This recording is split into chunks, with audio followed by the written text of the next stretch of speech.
Hello and welcome to another battle report on the JB Wargamer 87 YouTube channel.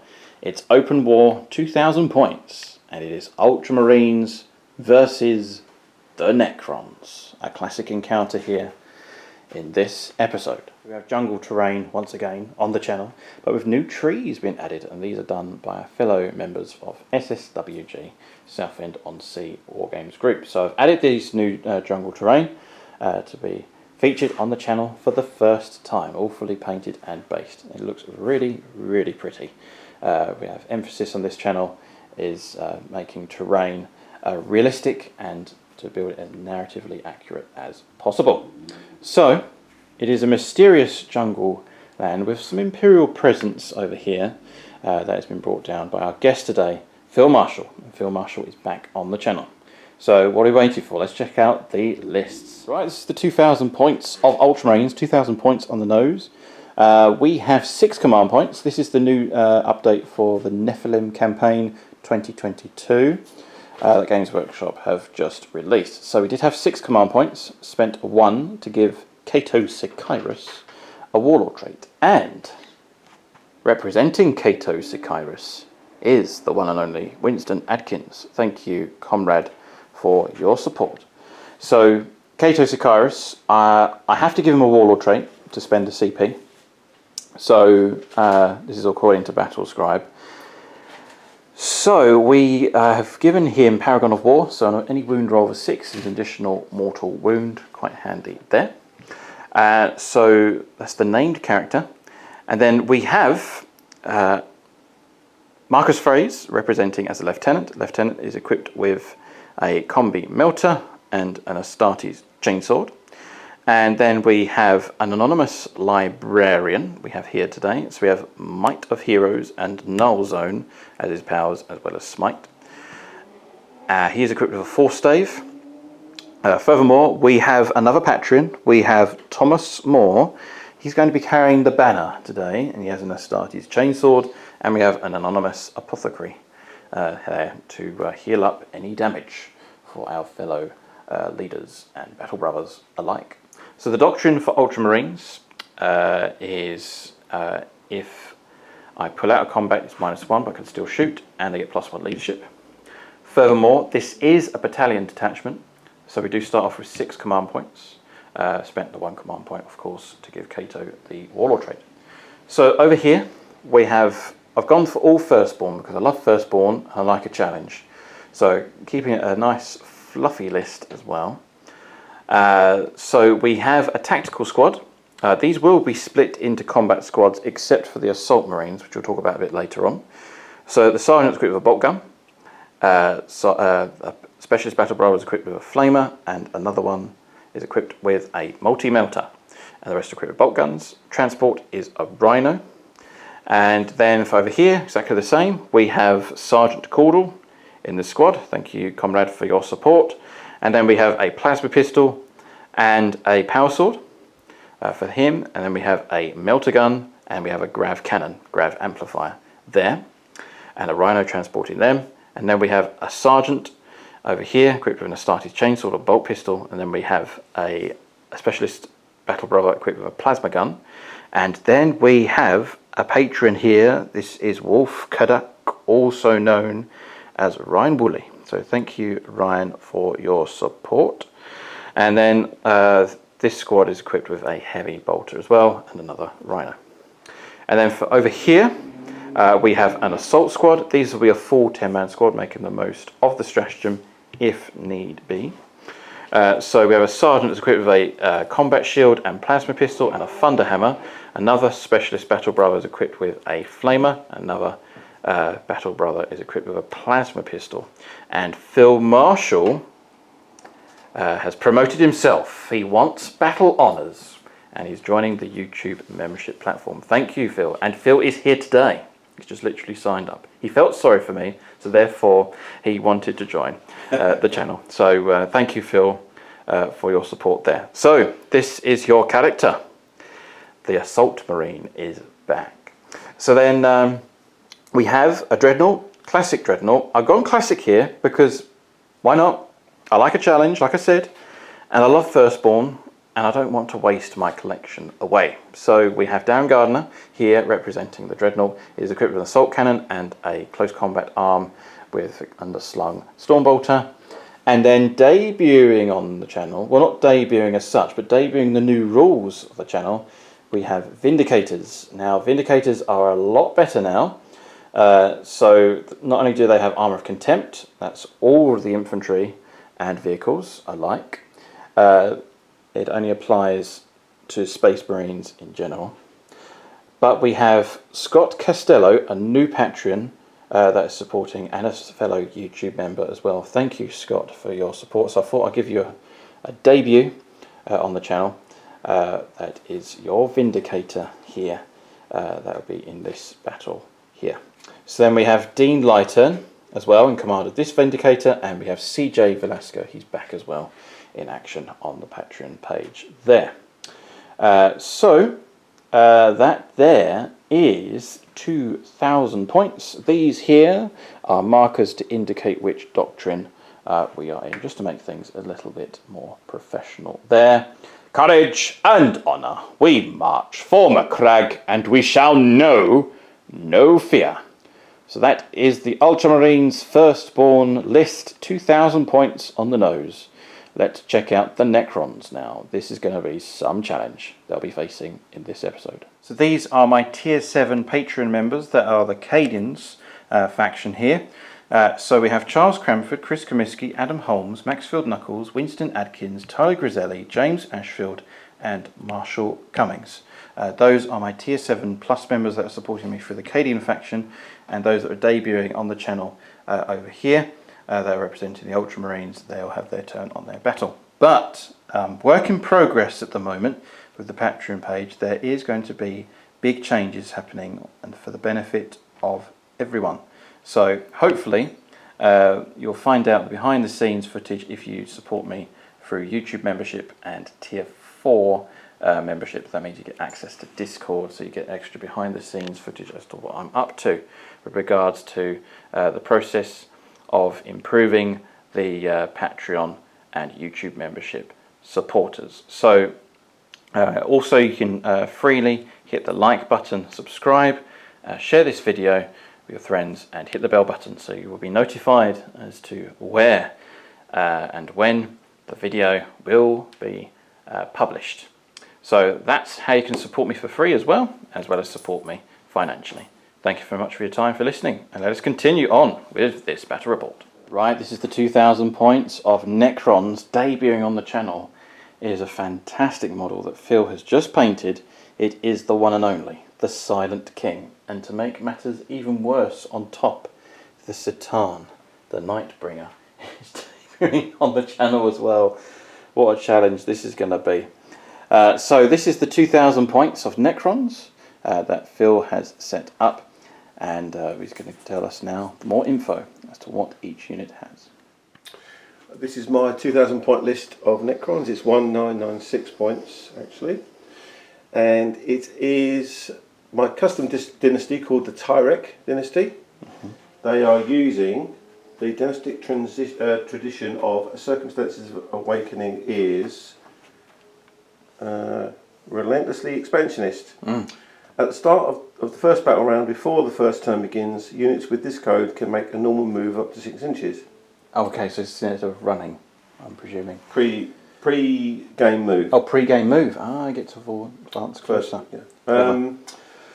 And I have Eternal Conquerors as the dynasty tradition, and which means basically every model has OBSEC. Okay.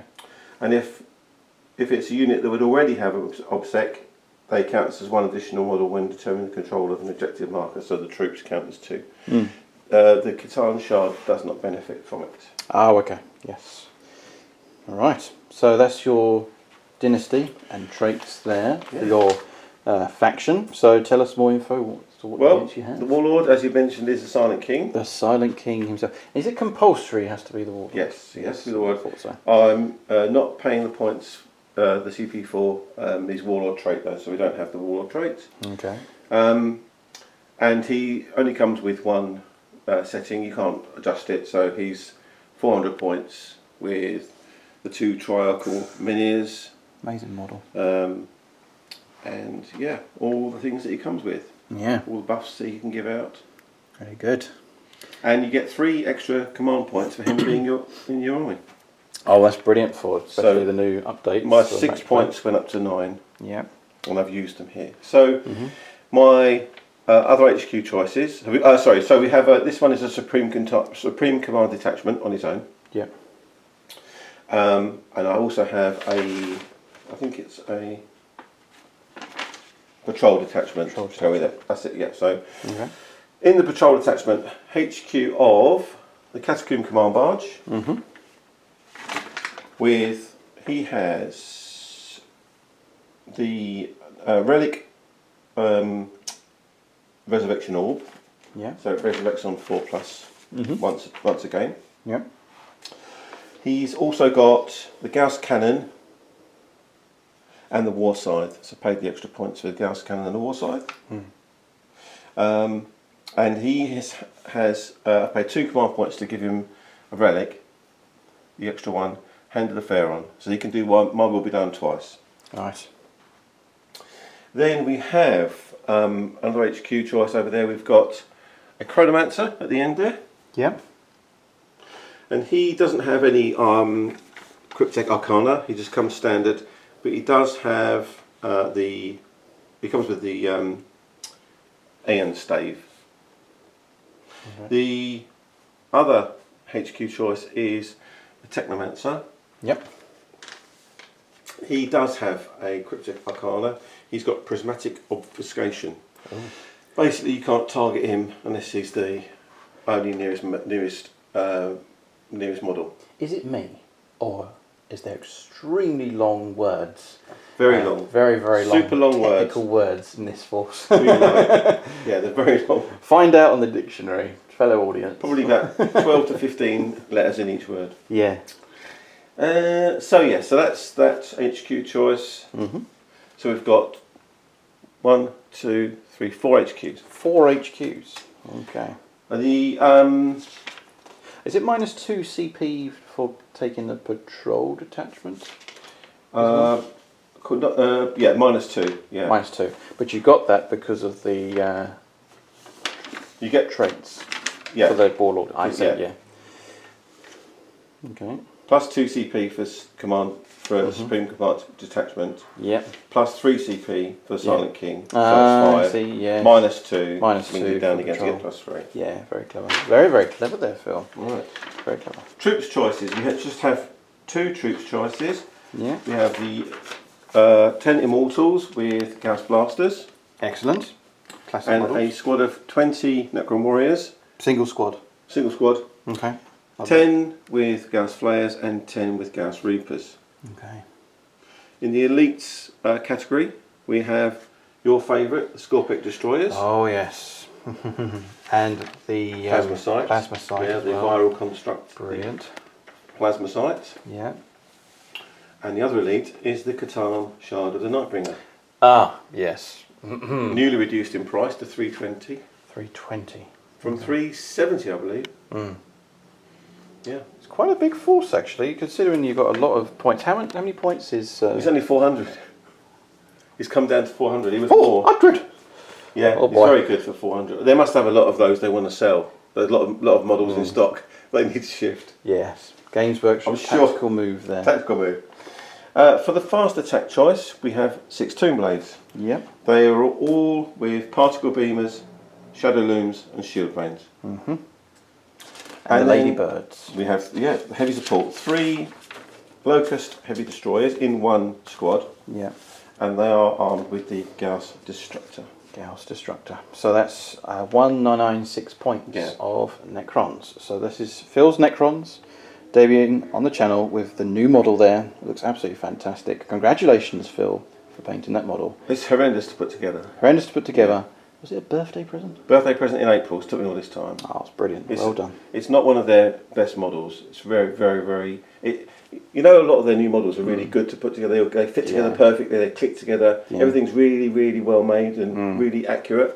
That's more. That's not. Things don't really go together. Let's just very get this easily. in focus. Look at that. It does look fantastic. It's not. I haven't quite finished painting the blades. What did you say? Not quite finished painting the blades. They need to look like this. Ah, I see. I get the green on Ah, let him off. It's to a good standard, nonetheless. Better if it was fully painted, but nonetheless. I'll run that off. Ignoring the banter, we've done the lists. Let's check out the scenario and deployment. Right, open war cards have been laid.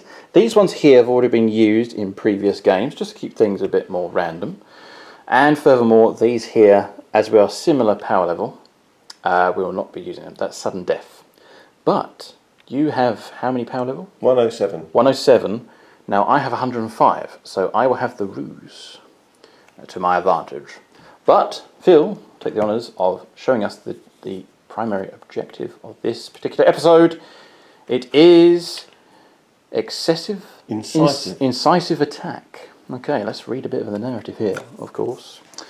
Your forces must probe the enemy's position to discover weak points in their line, whilst reacting to their advances and sending reinforcements where needed. So players roll off, starting with the winner. Each player alternates placing objective markers numbered 1 to 3 and have been set up. Each objective marker must be more than 3 inches away from the edge of the battlefield and more than 9 inches away from other objective markers, and not within the deployment zone. At the start of the first battle round, one player randomly determines one objective marker to be active by rolling 1d3. At the end of each battle round, each player scores 1 victory point for each objective marker they control, scoring 1 additional victory point if they control the objective marker that is active. The player with the most victory points at the end of the battle is the winner. It was pretty straightforward there, a straightforward mission. So we randomly determine which of the objectives is worth a bit more higher. Place this here. Next, I will pick the the deployment, rather.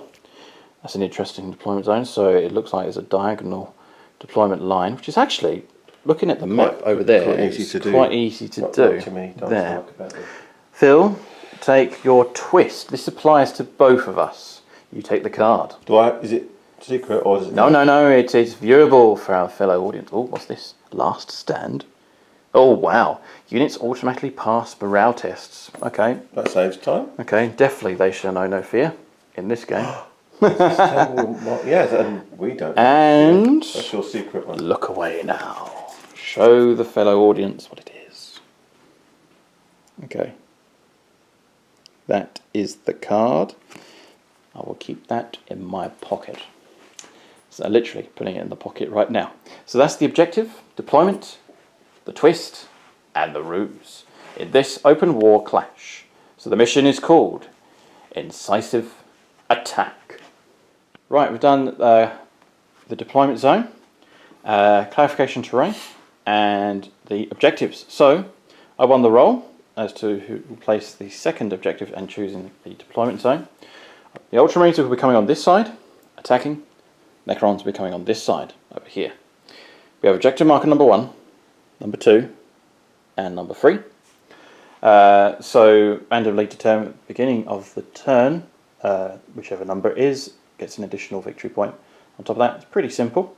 Furthermore, clarification of terrain. This is dense foliage, so it'll be -1 to the hit rolls when shooting.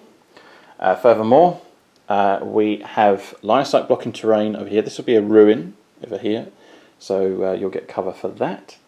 And furthermore, this is line of sight blocking here, line of sight blocking, and those rocks over there. Pretty simple. So what we're going to do now, off camera, is we're going to do the deployment for both factions. Right, deployment is finished. So last we put down was Phil's army. So then I only literally have 2 models left to deploy. And it's pretty much similar forces here when it comes to the amount of models. So let's talk about the Ultramarines first. So heavy emphasis on troops over here with subordinate commanders over there as well. A Vindicator in support just in case we come against any heavy units. We have the Assault Marines. I haven't deep struck them. I've put them behind this line of sight blocking terrain feature over here. And then 2 more Vindicators over there. And then we have a tactical squad. So, Phil, tell us, what have you done with your deployment? So we've got the Silent King just hanging out behind this rock, temporarily, with his Technomancer in support. The Immortals are on this side, and the normal Necron Warriors are on this side. Being supported by the Catacomb Command Barge and the Tomb Blades. The Catan is in amongst the ruins. The heavy Locust Destroyers are at the back here, ready to pop out and shoot if they can reach. Yeah. And the Scorpec Destroyers and Plasma Sight are with their Chronomancer, again just behind the rock. Okay, that's the deployment zone there for the Necrons. Now I'm going to tell you my ruse. It's called Brilliant Strategist. Okay, so despite being overwhelmed, the application of superior tactics, strategy, couldn't be enough to achieve victory. So once per turn, you can reroll one hit roll, wound roll, damage roll, advance roll, charge roll, saving throw, psychic test, deny the witch, or a roll to determine the number of attacks made by a weapon. You cannot reroll any of your opponent's rolls. That's quite handy there. That's once per turn, and it doesn't say it's only one use only. So once per turn. Handy there for a CP reroll backup. It's kind of like a get out of jail free card. It's a free CP? Yeah, so extra one. Extra CP basically. Yeah. Quite handy there. So what we're going to do now is we are going to roll for initiative. We are ready. Battle is imminent. And Phil is getting his dice. Here it is. Simultaneous. A 3 and a 4. The Ultramarines will be going first in this classic encounter. As we go on to a new turn, it is battle round 1, turn 1 for the Sons of Gilliman.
Phase for both sides. We have 5, now 6, and Phil has 7 command points. That's the end of the command phase pretty much. I'm not going to apply Wisdom of the Ancients to the Dreadnought. I'm going to save my CP. So conclude the command phase. I'm going straight on to the movement phase now. Turn 1. Doctrines. Activating Devastator Doctrine. Okay, carry on, Phil. So for round 1, it's Protocol of the Eternal Guardian, and Directive 1, each time an attack is made against this unit, if it didn't make a normal move, advance or fall back, this unit receives the benefits of light cover. Okay, very handy there, from a defensive point of view. These are the other 4 that are in the next rounds, and this is the one that's not being used, and in the FAQ, the new rules means that the one that's not being used will be active for the whole game. And we'll be using Directive 1, which adds 3 inches to the range of the unit's aura abilities. Mine will be done, Rites of Reanimation. Oh wow, okay, so basically get a free protocol for free, and it's throughout the game. Very, very handy there from a tactical point of view. His dynasty trait means pre-movement before turn 1. 6 inch, up to 6 inch. Up to 6 inch normal move for your units. So Phil is going to move his units as if there was the movement phase, but it's turn 0 technically in this game. Pre-movement phase complete. So Phil, what have you done? They get a 6 inch move. Yeah. So the Catacomb Command Barge and the Tomb Blades, because they got fly, they come over here. Yeah. Trying to get a bit of cover from that rock. Cowards! The Turret King stayed where he was. The Scorpic destroyers moved forward slightly, bringing and the heavy destroyers, Locust heavy destroyers, just came out of the line of sight of anything that might come around the corner and blast them a little bit. Yeah. The Immortals just shuffled forward slightly, and the Warriors just aligned themselves so they were within aura range of these guys. Okay, so that's the end of the pre-movement phase for the Necrons. We're going to go straight on to the movement phase for turn 1 now for the Ultramarines. So that's the pre-movement phase complete for the Necrons. We're going to go on to the command phase now for the Ultramarines. End of the movement phase, turn 1 for the Ultramarines. Basically everything has moved forward. The Vindicators, this one here hasn't advanced because it's probably going to select and do some shooting. We can see those there, but we're out of range. It has to be measured from the base, not from the actual model. So we're going to have to only target the Immortals there. Next up we have got the Dreadnought. That has done a regular move as well. The Rhinos have done a regular move there as well. And the Assault Marines have advanced 16 inches over the top. I've decided to attack and see how well it goes for them over there. And furthermore, the 2 Vindicators over here have moved, regular move, and these have just done a regular move to secure that objective over there. Now we're going to randomly roll which one will cost the 2. So what to do with that is we're going to use the Golden Holocron of Destiny to represent this. I decided not to get the Golden Holocron Destiny out. I'm going to use a relic on the channel. It is my brother's limited edition objective marker here to represent which is the objective. So we're not going to use the Golden Holocron. We're going to use a relic of the past. We're going to use the unique SS82 limited edition objective marker to represent which of the 3 objectives, which one of the 3 objectives is the highest scoring objective. So Phil, he's going to roll his dice and determine which one it is. 1, 2, 3, 4, 5, 6. Here we go. It is the 6. It is that one. This one, for this battle round, is going to cost 2 victory points there. So that's that determined there. And we're going to go straight on to the psychic phase for the Ultramarines turn 1. There is no psychic phase because I don't have any psychic powers in range, and there's no threat at the moment. But that's the end of the psychic phase. Straight on to the shooting phase now for the Ultramarines. Vindicator. This is commanded by CJ Velasco. This is his Vindicator. And we're going to select the Demolisher Cannon into the Immortals as well as the Stormbolter. Maximum firepower. It is D3 plus 3 shots. However, more than there's 10 models, so that's going to be the full house because it's minimum 3. And you get the 3 extra dice for free. Lots of frees there. So 6 shots, hitting on 3s. And would you believe I'm going to use the ruse to re-roll one of those. This is my hit roll. And that pays off. 6 hits. 2s are wounds, so apothecary symbols are 1s. That's AP minus 5, and that's D6 damage each. How many wounds do they have each? Is it 1 wound? 1. Yeah, 1. Yeah, 5, so 6 have literally been blown to pieces. You've got more shots with the Stormbolter. I do, yes. I may as well do that now. So that there is 2 shots. 1 hit.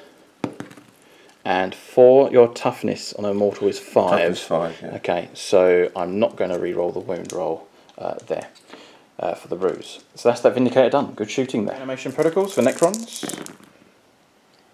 They're not warriors. They're not warriors, so you don't re-roll ones, but 3 have managed to get up. up. So 3 have been slain though. Dean Lighton's Vindicator is Vin 24, the Sitar. Big moment here. Marshall Cummings, I'm going to use his dice to help me enhance the firepower. I need a 5 or a 6 for maximum firepower. And that's a 6. Thank you, Marshall Cummings, for that. So 6 shots are coming in. 3s to hits. That's pretty good again. 5 hits. I've used my reroll, but I do have a 1 wound roll on standby. I will reroll the wound roll for that one there. There's a wound. Your toughness. Toughness 7. So that there is 3 wounds at AP -5. I've got a 4 up in Vol save. 4 up in vulnerable. So 4 up in Vun saves. Are you going to spend a CP to re-roll one of those? No. No? Okay, so 2d6 damage. Maximum of 3. Yeah. So here we go. And that's 8 damage. Minimum of 3 is down to 6 wounds remaining. See, that would have been enough to kill him pretty much. Yeah, it would have watched. But the rules for Satan, it's 3 wounds maxed per phase. Very, very good shooting there from that. So that's the Vindicator done there. And Stormbolt of Fire over here. So 1 Rhino is in rapid fire. The on 3s, only 1 hit. And no wounds, no damage there. And this one here out of range, same target. 1 hit, and 5 is a wound, no AP, and he's got a 3-up save, and he's done it there. Quite handy there. So the Immortals are still alive. Now the Dreadnought over against the Immortals. 6 shots, and a Stormbolter as well. I will double check the range. See if I'm in range here. Oh, you're shooting the... Yeah, the Immortals. I thought you meant the Immortals. I don't have line of sight, unfortunately. Yeah. So I'm going to go for the Immortals. Warriors. The Warriors, sorry, beg your pardon. The Warriors. So hitting on 3s. The Captain. Level hit. Level hit? Yeah. Okay, it's brilliant. The core unit as well. So 3s to wound. Reroll 1s to wound because of the Lieutenant. No wound there. 5. So it's 5 saves of AP -2 because of Devastator Doctrine. So you count as light cover, so you do get a 5-up armor save. Wow, 5 have gone. Now 2 more shots with the Stormbolter. That's 2 more hits. And that there is 2 more wounds at no AP. Oh, that's the Warriors, sorry. Oh! Yeah, beg your pardon. Yes. Phil's taken off the Immortals. I wish. So, 5. yeah, 5 more, 2 more saves of 3+, because no AP. Because he counts as light cover, and he's done that. So it's just the 5. That's the 5. That concludes the firepower there. And he's got 5 dice rolls for reanimation protocols. So he's got 5 dice. And reroll 1s because you're Warriors. And it pays off as well. Another 3. So Get back up as if nothing has happened. That's the end of Ultramarines turn 1. There's nothing else to do at this present time. So defend yourselves, Sons of Guilliman. It is the Necrons turn 1 coming up. 6 CP back up to 7. And for Phil, he gets 8 metal, beginning of the turn. So he's got 7 wounds remaining. 7 wounds remaining on the Satan the Nightbringer.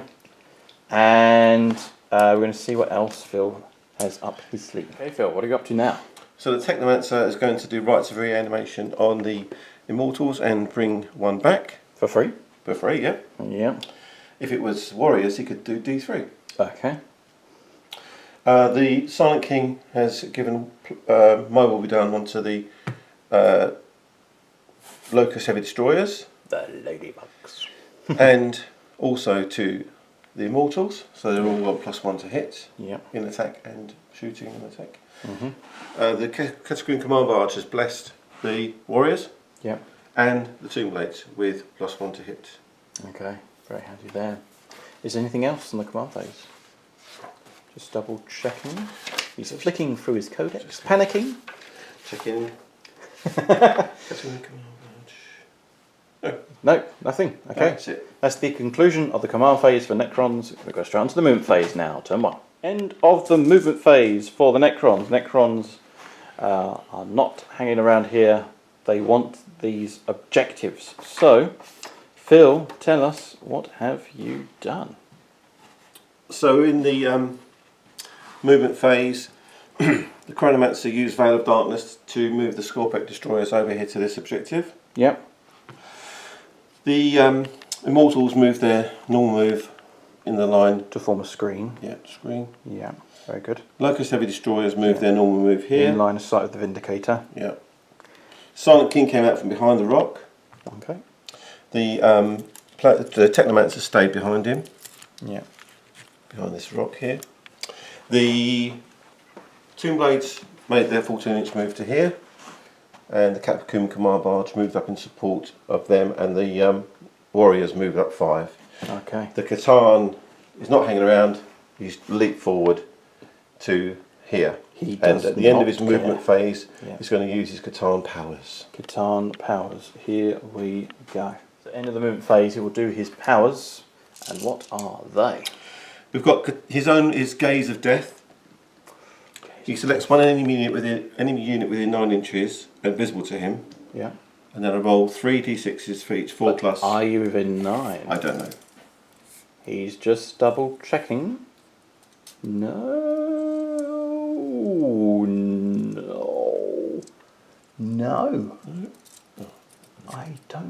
I don't know, Phil. He's taking his time. No, nothing. So then he's going to use Antimatter Meteor. This one is closest enemy unit within 24. Yeah. So it is that one. That one there, yeah. Roll a d6. On a 3 to a 5, the closest enemy unit within 24 inches suffers 3 mortal wounds. Okay. On a 3 to a 5. So yeah. 3 mortal wounds. On a 6 plus, that gets d3 plus 3. So it's just 3 mortal wounds on that Rhino. Okay, 3 mortal wounds. The Rhino has 10, down to 7. That's the end of the Catan powers, and the end of the movement phase for the Necrons. We're going to go straight on to the shooting phase now for the Necrons. Turn 1. On the shooting phase, Phil is just checking up on a few rules here. So what's happening, Phil? Yeah, sorry, I didn't mention that the Chronomancer has done, what's it called? Use the Chronometron in the command phase. You can select a friendly unit within 9 of him, and start of the next command phase, they can re-roll charge rolls and 5 plus invul. So that's on the Scorpec destroyers. Scorpec destroyers, yeah. Okay, very handy there. So shooting, very technical army, the Necrons. They certainly have got firepower to do significant damage against the Ultramarines. Again, it's a challenge. We will not give up with the firstborn. We will fight on nonetheless. Let the narrative take on the competitive. The Gauss cannon from the Cascoon Command Barge is going to target that Rhino. That Rhino, okay. I'm not going to spend a stratagem here, so do your worst. It's 3 shots, heavy 3, Yep. hitting on 2s. Hitting on 2s. Or hit their mark. Strength. Strength is 6. Toughness 7 on the Rhino. 5 to wound. That's 2 wounds. AP minus. AP minus 3. AP minus 3. So actually I'll get a 5 plus save because of Armour of Contempt. I save 1 because of Armour of Contempt. And damage? D3. D3. 1 mortal wound. So 1 damage. So down to 6 wounds remaining on that Rhino. Blade shooting into the Rhino. That has already been damaged. So 6 shots each. There's 4 of them. So hitting on 2. Warning to wound. 5s to wound. 1. Okay. AP minus? Nothing. Nothing. 2+ save because of Armour of Contempt. And we pass on a 6. So no damage. Just heavy destroyers are going to target the Vindicator. Yes, I will spend a command point for Smoke Screen, reducing my command tally down to 6. On 3s, it would have been 2s, but it's 3s. 1 has missed. Do you want to spend a command? No, Silent King lets you re-roll it. He lets you re-roll. Core units within 6 can re-roll. Yeah, because they are core now. Hit rolls. So here we go. And that is a hit. Strength of the weapon is 10. Strength 10, toughness 8, so 3s to wound. I'm going to spend a command point to do auto wound. An auto wound. That one there. Techno oracular targeting. Yeah. So one of them auto wound. One of them will auto wound. So we'll call that wound. Good use of stratagems there. So you're down to 7 command points now. 3s to wound. And that definitely pays off. AP minus of... AP minus 4. AP minus 4. So I would get a 2+ save. Armour of Contempt means I get a 5+ save. Okay.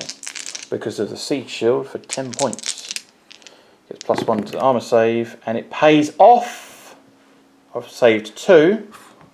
And I am really tempted to use the Brilliant Strategist trait here for the Ultramarines once per turn, and I'm going to do that right now. A 4, it does not do it, and I cannot reroll. A reroll, and the damage is 3d3. 3d3 damage, and that is a 5 damage by the looks of things. And I think a Vindicator has 11, maybe 10 wounds. Vindicator has 11 wounds. It does have 6 wounds remaining. Tropic Lance into the Vindicator. It's going to be -1 because of the smoke screen. So you are hitting on 4s. Okay, 50-50. He does get his hit. Strength of the weapon is 8. Toughness 8. 4s to wound. 50-50 again. It's a 3. You haven't used the CP reroll. No, I paid the CP for the auto wound. So I'll use the CP reroll. You will use the CP reroll. He's down to 6 command points now. We're both level pegging, and that's a 2. That's a fail to wound there. The toughness of the Vindicator is paying off. Immortals are going to be shooting into the Vindicator. All but 2 are in rapid fire. So 16 shots hitting on 3s because of smoke, even though they've been blessed. Are we rolling? Okay, so the reroll. The wound, toughness 8. That's more like it. That's a bit more like it. So that there is 4 saves of AP minus 2. 2, yeah. Gas Blaster. So we've got Armour of Contempt, so that brings it a 1+, but AP minus 2 brings it back to 3+. And I save 2, so damage is 1 at a time. So it's down to 4 wounds remaining here. Alright, here we go, it's the big boy. The Silent King. What is he targeting? The Annihilator Beam is going to shoot into the Vindicator. Vindicator, yep, as predicted. The Scepter of Eternal Glory is going to shoot the Vindicator. And the Staff of Stars will shoot that damaged Rhino. That damaged Rhino there. Targets acquired. Here we go. Annihilator Beamers. Annihilator Beamers. Hitting on 2s, -1 because of smoke. Hitting on 3s. Both hit their mark. Strength 12. 12, toughness 8, so 3s. Both wounded. AP minus 4. AP minus 4. So we do get a 5+ save. This is for the Vindicator. Yes. Here we go. Now I'm going to call upon our patrons here. Come on. Yes, patrons. So I will call upon James Ashfield, the first one, and then I'm going to call upon Tyler Griselli for the next. So I'm going to do James Ashfield first. Your moment of glory. Oh, it's saved because of Armour of Contempt. And then we have Tyler Griselli for the Emperor. Oh, it's a 6! Saved! My patrons are helping today. Phil was telling me any failed saving throw that would have taken the Vindicator out. He's nodding his head in shame What is happening with the Necrons? They must fight and destroy. Assimilate. Scepter of Eternal Glory then, so Assault 3, hitting on 3s, all hit. All hit again. These are Strength 8. Toughness 8. So 4s. All but 1. He's already used his CP reroll in this phase. AP -3. AP -3. 2. 4 up armor saves. This is critical again. I will call upon Winston Adkins and Maxfield Knuckles. Winston Adkins, a Major General of the Army Group. Specialises in artillery. The Hallowed Bombardiers. No. And I've already used my CP. Actually, no. That was from Brilliant Strategist. So I will command reroll. Reducing my command tally to 5. Come on, Winston. No, I was about to say a 5, but it's not. The damage does go through. 2 damage. 2 damage, so I'm down to 2 wounds remaining, and I must save this. Maxfield Knuckles for the Emperor for the 501st. No, and it's gone. The Vindicator's gone. Does it blow up? It does not blow up. Ah, what a shame. And it is CJ Velasco's Vindicator that has been destroyed. But thank you, comrade, for your support on the channel. Star for Stars into the Rhino over here. Been targeted. Hitting on... These hasn't got smoke, has it? So these are hitting on 2s. No, no smoke. It's on 2s.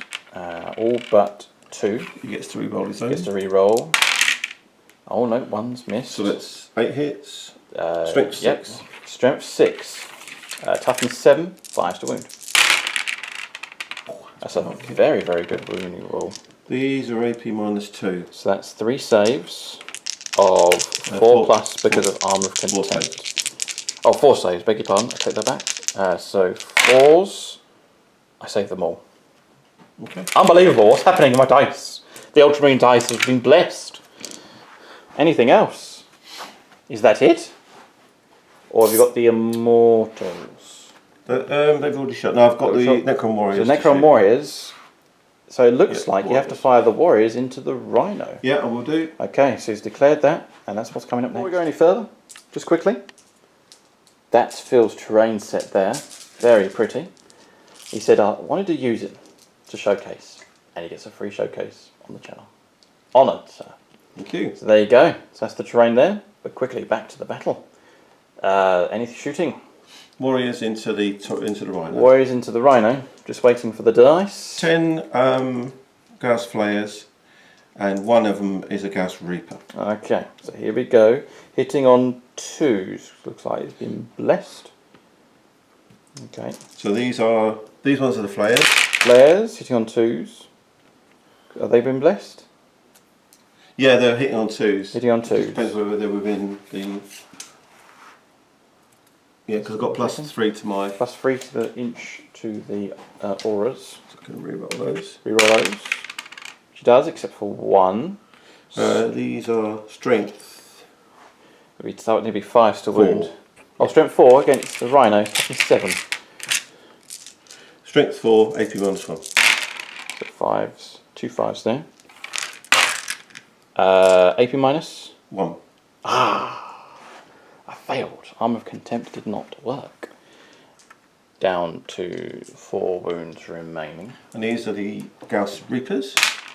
Both hit. Both hit. These are Strength 5. 5 to wound again. And that's no wound there. Is there anything else? No, that's it. Okay, that's the end of the shooting. Yeah, end of the shooting phase, it looks like, for the Necrons. Wow, yeah, we've got away with it lightly. The Vindicator was a fire magnet, really, but it did withstand a ton of damage there, saving the troops to push forward and press on to the objective here. So, end of the shooting phase, straight on to combat. Straight on to the charge phase. So, recharging here. Okay, we're not going to overwatch, so you may as well roll your charge distance. You will need a 8-inch charge. You'll be 1 inch of engagement range, and 8 is required with 2d6, and that's a 10. The Satan is in close contact here with the enemy. Right. What type of attack? We're using Entropic Blow. Entropic Blow onto the Rhino. Which gives us 6 attacks at hitting on 2s. Hitting on 2s. This is probably going to be a dead Rhino. Yep. Strength. These are strength times 2, so it's strength 14. Toughness 7, 2s to wound. Nothing. It's AP minus 4. AP minus 4.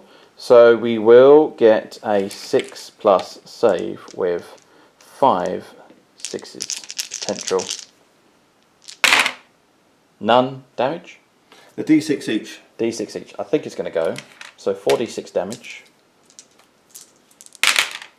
Yep, that is, well, it's not the best roll, but it's just enough to kill the Rhino. Does it detonate? It does not detonate.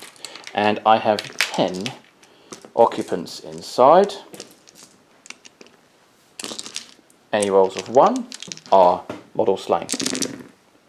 2 Marines have been slain, 8 get out. And the Rhino is a wreck. So that's the model removed, and the 2 combat squads moved and disembarked out of the Rhino. Well, emergency disembarkation there. So that is the end of the battle round, actually, end of turn 1. We're going to go on to a new battle round. It's battle round 2, turn 2, for the Ultramarines. 6 command points now for the Ultramarines, and we have 7 for the Necrons. And the traits here for the Necrons. It changes now. Yeah, okay, what's the next protocol? Protocol of the Southern Storm. Yep. Directive 1, add 1 inch to the move characteristics of models in the unit. So you're going to choose that one? Yes, I'm going with number 1. Okay, he's going to go for Directive 1 here for the Necrons. End of the command phase, and we go straight on to the movement phase for the Ultramarines. Did you do the point? Oh yes, Phil's just reminded me, it's 2 all when it comes to victory points. I claim this objective, but the Necrons have claimed that primary objective over there. So they will score 2 victory points. It's 2 all in this game. And Phil is going to roll the dice to see which is randomised again. We'll say the same, 1, 2, 3, 4. Say exactly the same, yeah. Keep it simple. And it's over there Still again. So still hold this objective. That is a 5. Yep, that is a 5. Just to clarify, to you skeptics out there. End of the movement phase for the Ultramarines. Turn 2. So, Tactical Squad has moved 6 to get in rapid fire over here. The Dreadnought has moved over 6 inches and supporting fire over there.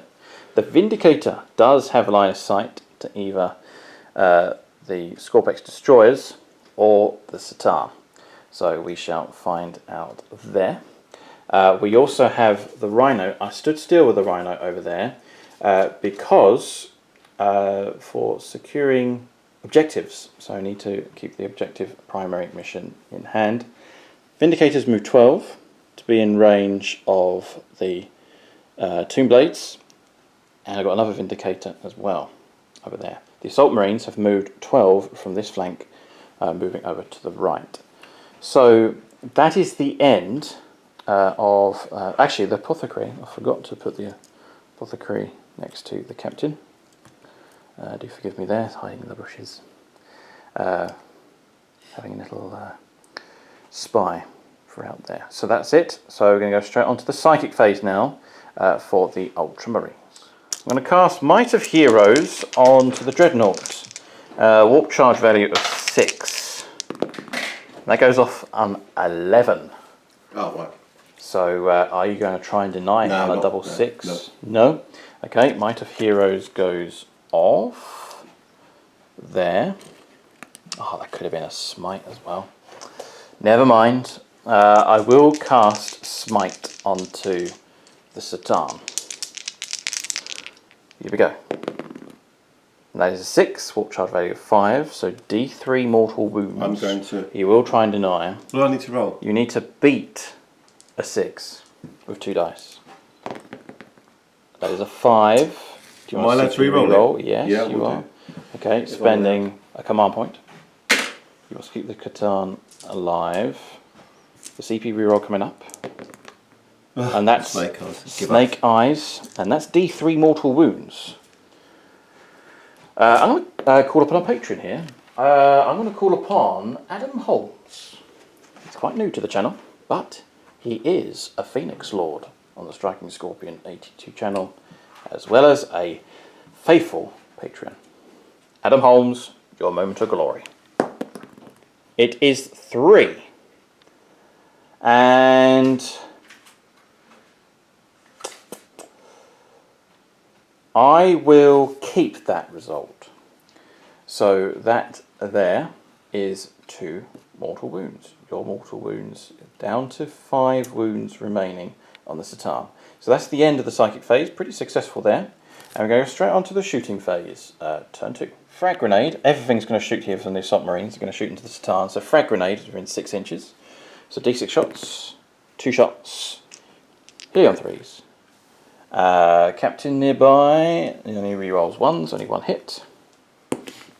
And 2 is not a wound. That is a fail. Now it's d6 auto hits because of the flamer. That's 5. Elite symbol is the represent 5.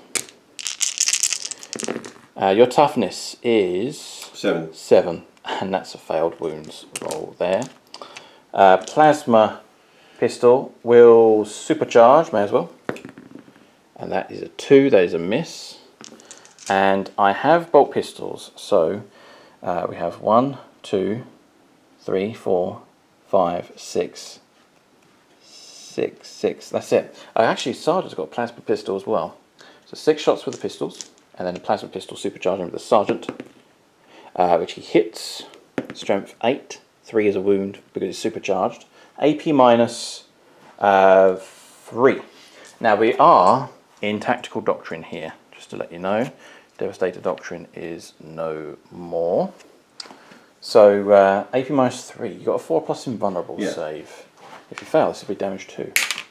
And 4 is a pass. Well done there. 6 shots here with the bolt pistols. All will have hit their mark. Imagine there's Arm of Contempt. Astra Militarum rules. They get auto wounding. Yeah. New one. New Very rules, handy. Yeah. So 4 hits there. 1 wound. Reroll 1s to wound because lieutenant actually. That's another wound. That's 2 wounds. AP minus of nothing. 3 up save, I think. He has. That's a 4 up. It's just a 4 up in one, is it? Yeah, 4 up. 4 up. Save both. Well done. So no damage whatsoever from the assault marines. Lieutenant with the combi melter. So over here we have some characters. I forgot to put these tags over here. So Marcus Thrace is over here, and Winston Adkins is over here. I need to put these guys back for over there. So that's that there. So this is Marcus Thrace. You'll need Patreon aid here. I will call upon Chris Comiskey. Chris Comiskey, your moment of glory. We need your help. He's hitting on, could be 2s. And that's a 3, that'll be hit. Just double checking. I think it is a 2 to hit. Using the same dice. Strength is 8, toughness 7. 3s to wound. That's a 1. I must spend a command reroll here. Command reroll. Yeah, reducing my command tally down to 5. Actually, no. I will use... Yes, brilliant strategist. Thank you, Phil. Okay, I'm going to use that reroll wound roll. And that's a 6. Okay. AP minus 5 because of tactical doctrine for assault weapons. 1. Does he want to spend a command reroll? How many damage? It's d6 plus 2 damage because of an armor band. You can only do 3. You can only do 3. So 3 damage has been taken on the Satan. So Vindicator's going to be shooting at the Scorpic destroyers, but Phil has played a stratagem, spending a command point to enhance the protection for them. So what have you played? It's Whirling Onslaught Yeah. on the Scorpic destroyers, so they are target when you shoot them or fight them, -1 to attack rolls. Okay, very handy there. So it is going to be, that's going to be the full 6 shots, because there's 6 models. It's D3 plus 3 shots, but it's a minimum of 3 for that amount of unit. So, hitting on 4s. Yeah, because of that. Because of that stratagem. Okay. Save 1. There's a 3 there, isn't it? Do I spend a CP reroll to reroll one of them? Mightily tempted. I'm doing it. And I'm going to call upon my last Patreon. Have I got any Patreons to use? No, they are mine, unless you have your separate channel. I've got a channel. Oh, well, you have. Technically. Oh, yeah. You've got a few subscribers here and there. I've subscribed. Okay. So this is Charles Cranford, a loyal servant to the Emperor. He loves his commissariat discipline. Here we go. Go on, Charles. And that is a 6. Thank you, Charles, for your support. The patrons have performed heroically today. Thank you to you all for enhancing the firepower. So that there will turn into a 6 for 5 hits in total. Was it on 4s? Yes, it is on 4s, yeah. There was a 3 there. Was there a 3? Oh. Yeah, the 3 was the one you were rolling. You had 2 1s and a 3, and the 3 was the one you were re-rolling. We'll double check that off camera. We did check footage. Phil is correct. My bad. So 4 hits now to wound. Toughness 5. Strength 10. Sorry. 2s to wounds. Toughness 5. And I will use the Brilliant Strategist trait to re-roll that 1. Isn't that just 1 per round? No, it's once per turn you can re-roll 1 hit roll, wound roll, damage roll, advance roll, charge roll, saving throw, psychic test, deny the witch test, or re-roll the to determine the number of attacks made by a weapon. You cannot re-roll any of your opponent's rolls. I think that's what it is. Right, we had a discussion off camera. This is kind of a weird card, the way it's worded. So what we're going to do from now on is we're going to do, you have the choice of 1 dice roll per one of those actions, what I'm going to do. So I've already done that with the hit roll. So that is 3 wounds, and I will spend a command point, reducing my command tally down to 4. And I will re-roll. 2 plus. Oh, the dreaded 1! So only 3 have made it. This is AP minus 4. You do have a 5+ invulnerable save. 3 Yeah. dice. Save 1? Save 1. Okay, this is D6 damage a time. Okay, D6. First one is 5 damage. 1 dead. Next one is 6 damage. Another So dead. you've got to do 2 of them. reanimation protocols. Actually, I'm going to do the, I'm going to do the Stormbolter fire. May as well. 1 hit. No wound. Toughness 5. So that's concluded there. Now he's going to do reanimation protocols.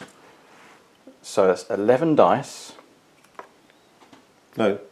Oh, is it per model, isn't it? There's 3 each, so it's 6 dice. So 6 dice.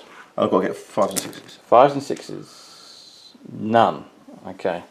So that's 2 Scorpex destroyers obliterated. 3 Space Marines from this combat squad, rapid firing over there with their bolt weapons. The heavy bolter that stood still, didn't move, is going to shoot over here. Why not? I'm going to do it. I'm going to enhance the firepower here. Never used it, and I need to do it now. So he's equipped with a heavy bolter, and I'm going to use a stratagem, Hellfire Shells. So they're not monster. So I need a successful 1 dice roll of a 3+. And that's a 2. What is that for? Is that something? Missed. So I cannot re-roll that. Unfortunately, that would have been, if that was a successful hit, that would have been D3 mortal wounds. Oh, just mortal. Yeah, it would come through there. The one time I use Hellfire Shells, it never ever works. So next up is the firepower from the rest of the Marines from that combat squad. 3s.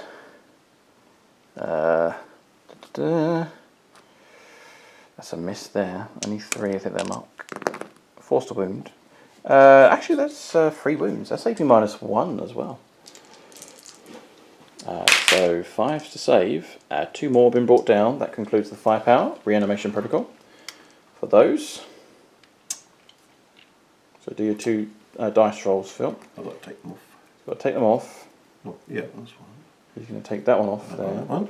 And now the 2 5-up dice rolls. And that is a 1 to re-roll.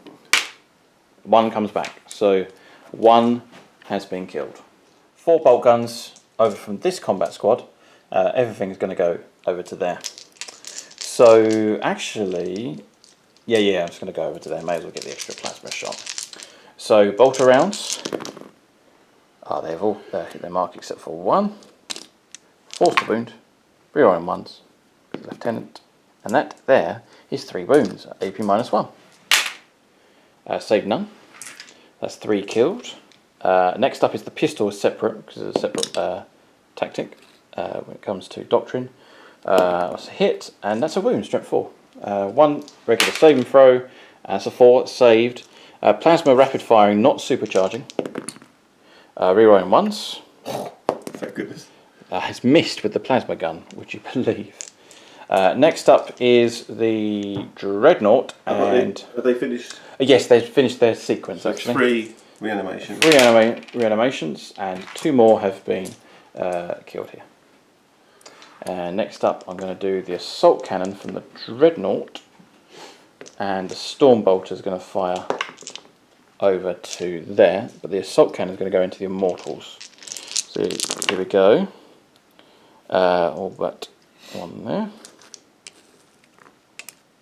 Strength 6, toughness 5, 3s to wound. It's a core unit, so I reroll 1s to wound. Which pays off actually. So 4 saves of AP -1 on the Immortals. So that's 2 Immortals killed. That concludes the firepower there. Reanimation protocols. None. Okay, so 2 more Immortals have been brought down. Rapid firing now with a Storm Bolter into the Warriors. 3 hits. 4s to wound. Rerolling 1s because of the Lieutenant. 3 wounds at AP -1 against the Warriors again. 3. Yep. So 1 has been slain because AP -1, and that concludes the firepower. Reanimation of a 6. Wow, lots of 6s there. So it was the Warriors, yeah? Yeah, it's just the Warriors. So that's it. That's all the firepower. He died. He can come there. back. And Getting the ones short range guys in range. over here, I do have a Storm Bolter. Long range. 1 hit. This is against the Warriors. 3 is not a wound. So what we're going to do now is going to do the firepower over here. The Vindicator, maximum firepower. Right, this is Scott Costello debuting on the channel with his first dice roll. So it's going to be 6 maximum shots with a brand new Vindicator. So here we go. So hitting on 4s because it's -1 for the foliage over there. Oh, what a shame. What a shame. I need 1 hit. Strength 10, toughness 5, 2s to wound. 1 wound. AP -3. You do have a 5-up in one. Yeah, because of the shield vein. Little shield vein thing. That's a 2, D6 damage. And that is a cocked dice. I'll re-roll that. That's a 6 damage. So 1 dies. 1 dies. They've got 3 wounds. 3 wounds. 2 wounds each. 2 wounds each. And reanimation. So, do they get reanimation protocols? Yeah, they do. Yeah, they do. Oh, they get Storm Bolter fire as well. No, yes I do, yeah, got it, yeah, there. So, that's missed. So, yeah, you do get your save. No, so down to, that's a shame there, but the foliage has saved the unit over there. I have a charge phase actually. This has been blessed by the Psycho. We're going to see what we're going to get over here. We can't overwatch because there's no shooting capability. Here we go, for the Emperor. And that is a 4, and I'm not going to spend the CP reroll to enhance that. Okay, who do I send in? Kato? Winston Adkins or Darren Gardner. Do you know what? I'm going to send in both. I will send in both. Here we go. The Dreadnought.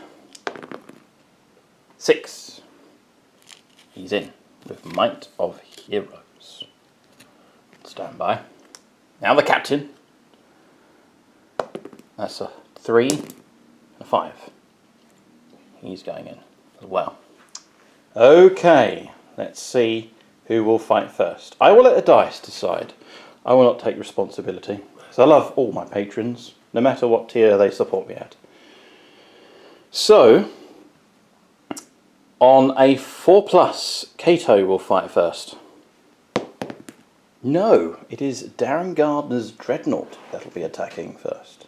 Right, this Dreadnought has 6 attacks, base of 4, +1 for charging, and furthermore, the Might of Heroes gives it +1 attack. Soldier with the rules, exactly the same. 4 attacks base, so +2 for the upgrades that I've just mentioned. Hitting on 3s. Praise the Emperor, we get to reroll those ones, because it is a core unit and Cato is nearby. Okay, generates another 2 hits, 5 have hit their mark. Strength is 6, but +1 strength is strength of 7. Toughness 7. It is, I think it's ×2 strength. Can you double check it? Strength is 11, because the base strength is 6, +4 strength, then +1 strength for Might of Heroes. But still wounding on 3s. The Emperor. That is 4 invuln saves. And the Satan is no more. Oh. Oh. Blows up on a 4+. He detonates. Does he detonate on a 4+?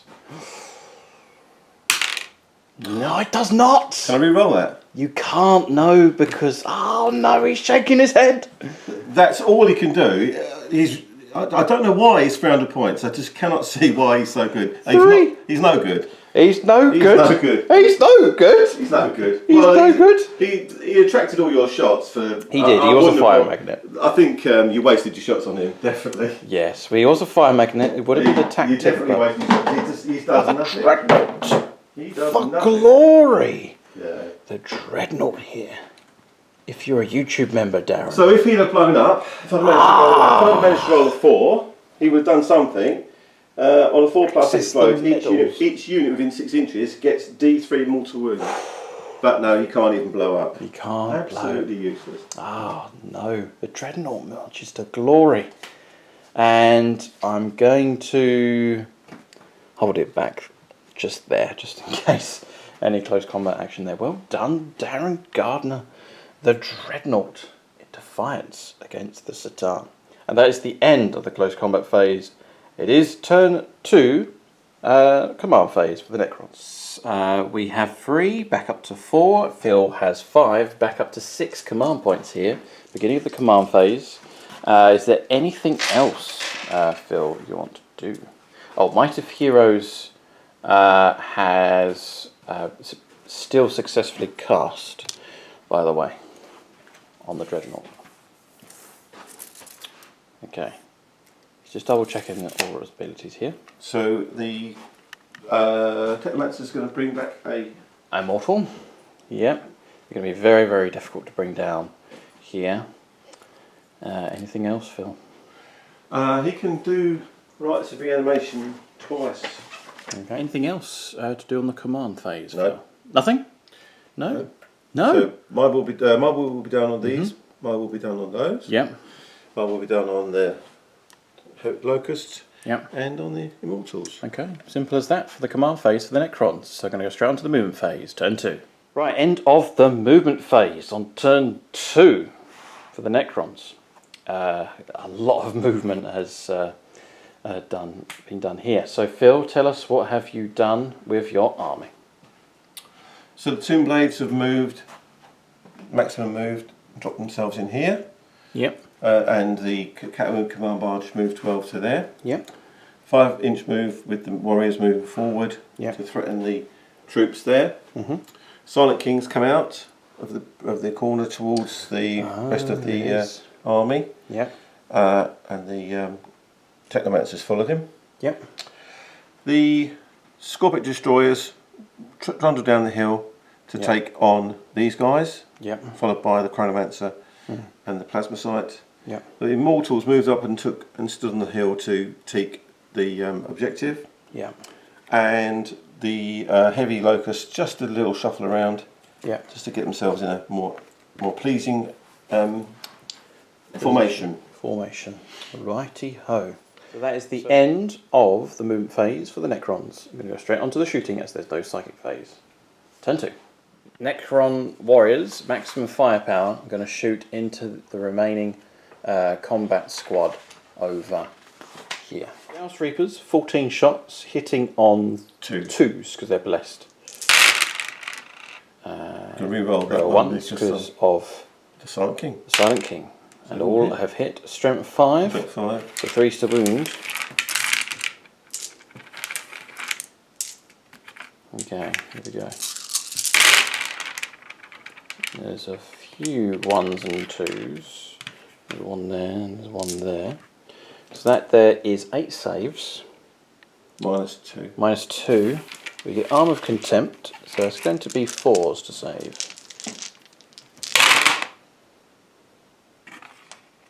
Killed. Okay, 2 Battle Brothers have been slain. No influence of the banner. 2 regular bolters go. We ignore white dice because there's no morale tests because of the mission. That's the twist. So no morale tests. There's something they are determined today. Truly, they show no fear for both sides. 16 shots with Gauss Flayers. Yep. Hitting on the same again, hitting on 2s. Re-rolling the 1s. Okay. These are strength 4. Strength 4, so 4's to wound.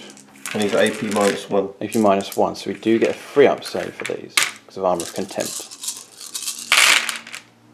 4's to wound. He's got a few. There's another 3 there. That was a 4. Yeah. So that there is a good roll actually. 8. 8. 8 again. Yeah. Here we go. Marine killed. Wow, the sergeant is alive. We'll take the Marine off with the plasma gun. This is just the... oh dear, I just dropped the Marine. Viewer discretion is advised. I hope he's not broken. Should be alright. So just the sergeant remains. No morale tests, remember. He stands defiant. Focused heavy destroyers, concentrating firepower, maximum firepower into that Vindicator there. I'm going to spend a command point to make it -1. So for smoke screen. So they were blessed, so... CT on 3s. Hit on 3s. Pays off! I can re-roll because of the Silent King. Can re-roll because of the Silent King to the core. Only 2 have hit their mark. Strength is 12, toughness 8. So 3's to wound. Techno-auricular targeting. Going to pay my command point from under here. Yep. So one of them will wound. One of them will wound, auto. And then this is a wound roll. The wound roll, okay. So they're both wounded. Right. AP minus... AP -4. AP -4. 2 up. Armour of Contempt. 5 ups. For the Emperor. None. Adds to 5. What's the damage? It's 3d3. 3d3 damage. It's going to probably delete a Vindicator. That does not look pretty. That is 8 damage. That's gone. That is so gone. Does it explode? That one was Dean Lytton's Vindicator. It does not detonate. Dean Lytton's Vindicator has been removed as a casualty. Thank you, comrade, for your support, nonetheless. Blade shooting at the Assault Marines. At the Assault Marines, 30 shots. Hitting on 2s. Hitting on 2s, they're blessed, as always. Okay, we'll calculate that off camera. It is perfectly statistical. 25 hit. Now strength of the weapon. 5. 5. Toughness of 4 is freeze to wound. 18 saves. We do have Arm of Contempt, so any apothecary symbols are wounds. Oh, that's not good. That is not good at all. That's awful. That's 3 and a bit Marines killed. Which bit? So I'm going to have to take off him, and... yeah, I'm going to have to take off him. Remember, no white dice because they ignore morale, but still. 3 Marines have been killed, and of course we've got to add a wound here. Your one's still alive. I could have taken Phil's one off, but no, I've been a nice guy today. Of course, 7. the Immortals. Gonna shoot at the lone sergeant, standing there defiant. We shall know no fear. You have 7 Immortals. Looks like it's at rapid fire as well. 14 shots, hitting on 2s because they are blessed, as always. Whereas with a chaplain, you have to roll a dice on a 3+. So he's just checking the dice. Yep. Here we go, hitting on 2s. All but 3. Within him, 6. Yep, rapid fire, yep. Oh, you can. Oh, yes, you can reroll those 3 1s. That means the maximum firepower. Strength is 5. Yep. Toughness of 4. 3s. Those 2 there. Or 3. Yep. That there is 9 saves. AP minus 2, 4 ups. Armour of Contempt. Armour of Contempt, yeah, he's gone. Heroics. The sergeant has been gulzed to death. I've just rolled a 1 off camera. That's how many shots it is. No, that's the shot. So that was the shot? I'm going to do a... Oh, he's spending a command reroll to reroll that 1. Rolled a 1 again. Oh, dear me. And you cannot command reroll that. So never mind. The Chronomancer has missed the Dreadnought. Chronomancer into the Dreadnought. He's got Staff of Light. 18 inch range. 18, yeah, he's in range. Here we go. 3's assault 3. 1 hit. Dear, oh dear. Strength. 5. Toughness of 7. 5 to wound. Nothing, no damage. I can command barge into the Dreadnought. Here we go, hitting on 2s. And the Staff of Light will shoot as well. Yep. No, he's got, hang on, he's got a War Scythe, so he hasn't got it. War Scythe, that's in close combat. Yep. Yeah, here we go. Hit on 2s. Hitting on 2s. 2 have hit their mark. Strength of the weapon is 6, so toughness 7, 5s to wound. Does get his 1 wound. AP minus 3. AP minus 3. Armour of Contempt, so we do get a 5-up save. We do. Armour of Contempt holds the Dreadnought. No damage. Annihilator Beam from the Silent King into the Dreadnought. And the Scepter into the Dreadnought. Scepter into the Dreadnought. And Staff of Sharp Stars into that combat squad. This combat squad here. Yeah. Okay. Annihilator Beam. Annihilator Beam, here we go. Hitting on 2s. Hitting on 2s. Just about. Strength is ridiculous. 12. Toughness 7, freeze to wound. Does wound. AP minus 4. So we do get a 6-up armour save. We need an ultra symbol for the Emperor. No, it's a roll of a 5. Damage. Was it just the 1? Those 2? Yeah, that's another 1. Yeah. Yep. Okay, here we go. I need a 6. A 1, no. What's the damage? 6 each. 6 each. Oh, 10 wounds. Dreadnought. 12. Oh yeah, minus 1. Dreadnought has got 8 wounds. So Dreadnought is no more. Okay. Oh, okay. Right. Just like that. I feel Does he blow up? Yeah, I feel a bit emotional now. Does he die? Does he die? I can't charge him now. Does he blow up? Does he blow up for glory? I just feel so sorry when patrons die. It's horrible. Yeah, glory. That's right. What about glory? Glory! 6. Does not blow up. Okay. Oh, Phil. Faithful Patreon. Darren Gardner's removed, but he did kill the Sitars. He killed the Sitars. Nonetheless, glory to that Patreon. Here we go. So what's shooting here? These. The staff of this guy. Staff of Stars. And he's core, so he can reroll his own ones. You can reroll his own ones. So they've all hit. They've all hit. These are Assault 9, Strength 6, AP -2. Killer. You murderer. Strength 6. So freeze to wound. Freeze to wound. It's a good dice roll as well. We do need 4s. Yeah, their AP is -2. AP -2. So we do have 6 saves of 4s. Killed. Okay. On a 4+, we get to shoot back because of the banner. You do. And I'm going to shoot into the Warriors. Cool. With the Volta, he hits twice. He wounds twice for the glory of the Emperor. Tactical Doctrine. Yes! That concludes that firepower.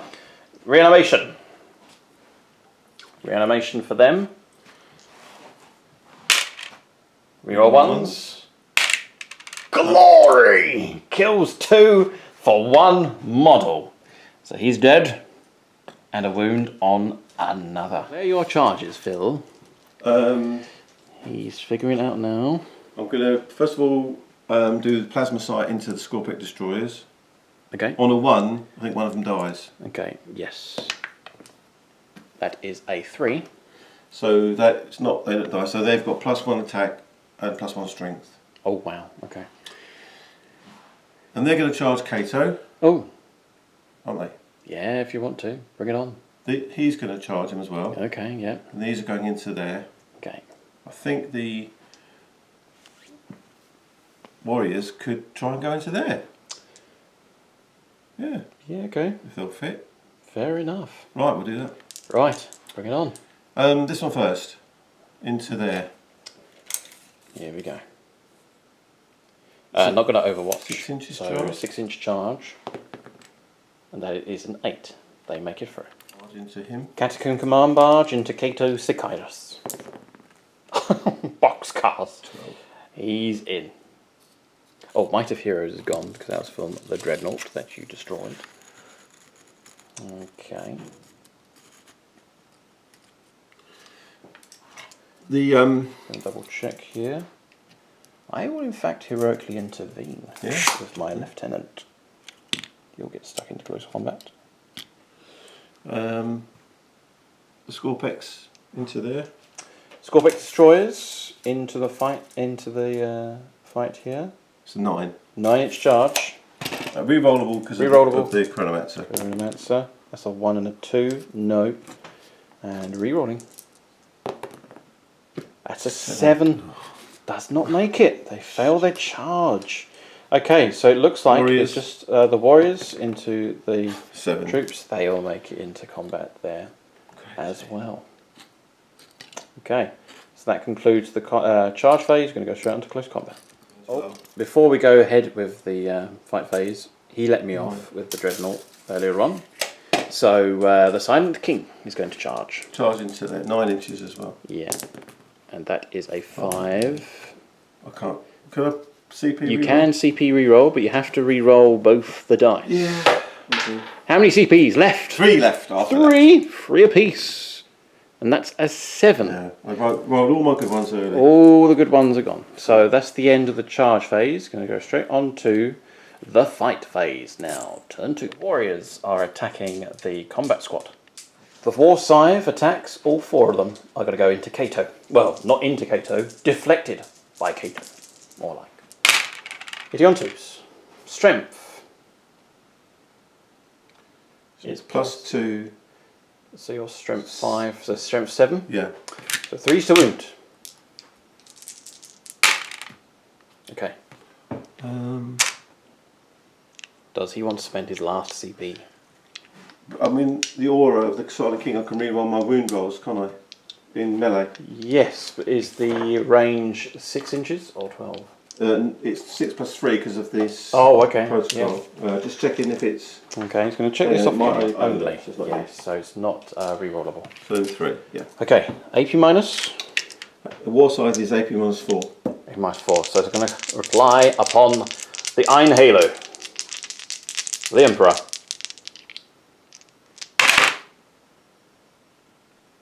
Damage? 2.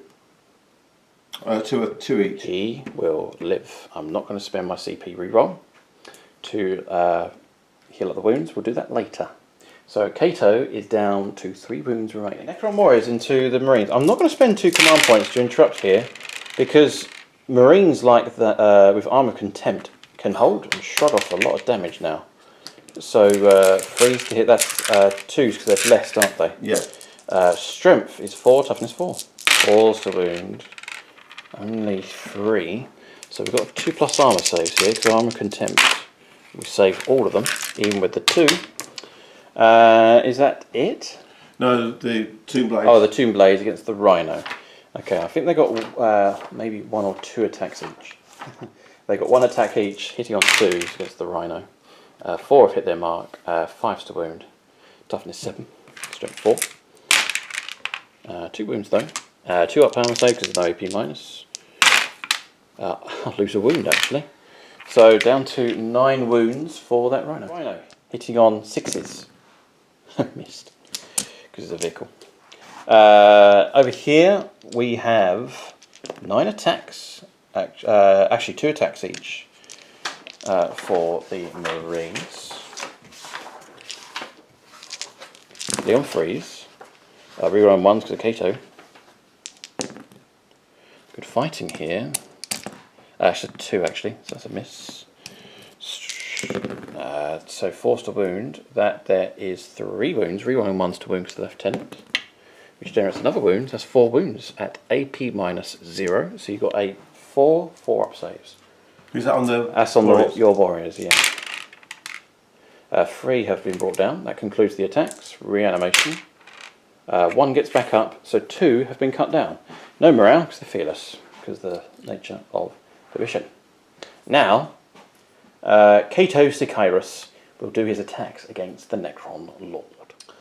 Cato Sicyrus has a base of 4 attacks, +1 for receiving a charge or being charged at, or charging in general, because he's an Adeptus Astartes. Hitting on 2s, or hit. 6s are really good because I get D3 mortal wounds and Paragon of War, an additional mortal wound for his Warlord trait. 6s are really good, and +1 strength for the sword, so strength 5, toughness 7. So I can't really actually. Really tempted. Do you know what? I'm going to spend it. CP. Reroll. Okay. So that there is 4 wounds. This here is at AP -3. This here is D3 +1 mortal wounds. That's 3 mortal wounds on your commander, and you have got 3 invulnerable saves to make because this is AP -3. Okay, 2 have not made it, and double checking the damage.